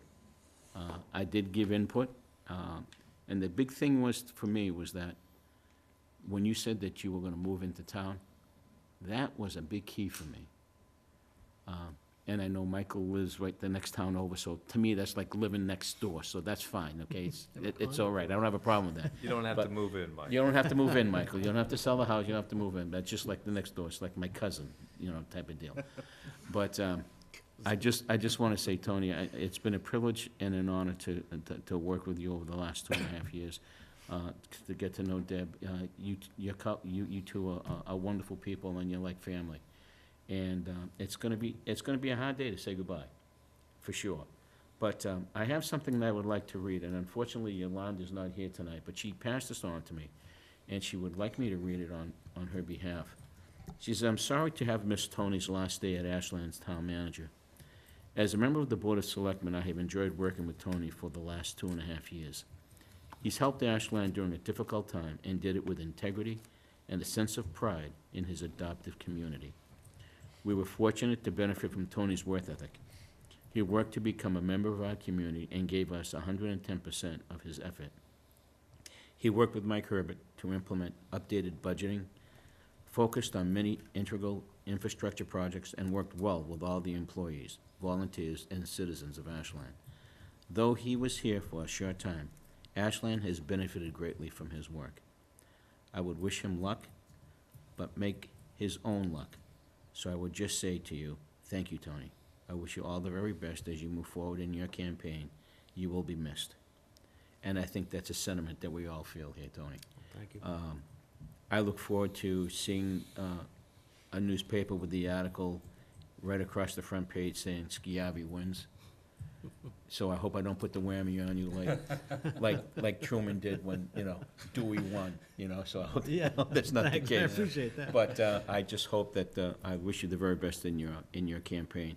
And, and if you do get elected, we will hold you to the word that you won't forget about Ashland. So, I won't, thank you so- very much, my friend. Thanks, Joe. I'll keep it very short, because I know it's getting late, and plus I don't think I can talk too long, so, it's just been an incredible experience. I mean, certainly want to thank the, the search committee, for at least getting me to the point where I can get into this room and speak to the 5 selectmen. Thank you for taking a chance on a dark horse, if you will. But, I've had a very long career, and when you look back and you look for the highlights, this is like in the top 2. It has just been a tremendous experience, and for my whole family. I mean, I said it early on, everything I do is always more than a job. And so Ashland has to be one of the most welcoming communities and Debbie and I were just talking about this the other night, that you don't always see that. You come in, you're actually, you have a job to do, but, everybody was so welcoming. We made great friends, just met a lot of just wonderful people, and it's a community that will thrive. And thank you for appointing Michael. One of the things that I've always tried to do is go out and, bring in the best people that I can find, and our employees across this entire town. I've been going around to the different departments and, thanking everybody for the work that they do, because they work really, really hard, and I think sometimes we may take that for granted, but to bring in somebody to be your second mate, if you will, is one of the most important decisions a leader can make. And, you can't always predict the future, but part of that is you want somebody that if you, fall off a cliff one day, that somebody's right there, ready to go and charge on as the new leader of an organization. So, I think although my decision process was incredibly short, and you can't really go back and wonder whether you would do this, but I'm not sure I would have made the same decision if I did not, at least in my heart, know that the community was going to be okay with somebody like Michael to be there and pick up the reins and take over the corner office, if you will, because I would never do anything to hurt the community. So that's all I have to say. We know that. Thank you. Thank you. Before we sign off, we are not going to be meeting until after the holidays. So on behalf of the Ashland Board of Selectmen, Town Manager, Assistant Town Manager, and Management Team, I would like to wish everybody in Ashland a very happy holiday season. Merry Christmas. I know Hanukkah just got over the other night, so happy Hanukkah to those who celebrate Hanukkah. But the most important thing, I just hope that everybody has a very healthy new year and a prosperous one. Because we need to be healthy, and we need to stay strong as a community. And we need to do that. We may have our differences with everybody, but we are a community. So I just hope everybody bears that in mind. And thank you, and Merry Christmas, and we'll see you at the beginning of the year. All right, Thank you. thanks, Thank Joe. you. Well said. Do I have a motion to adjourn? So moved. Second. All those in favor? Aye. Aye. Thank you, and good night. Well stated.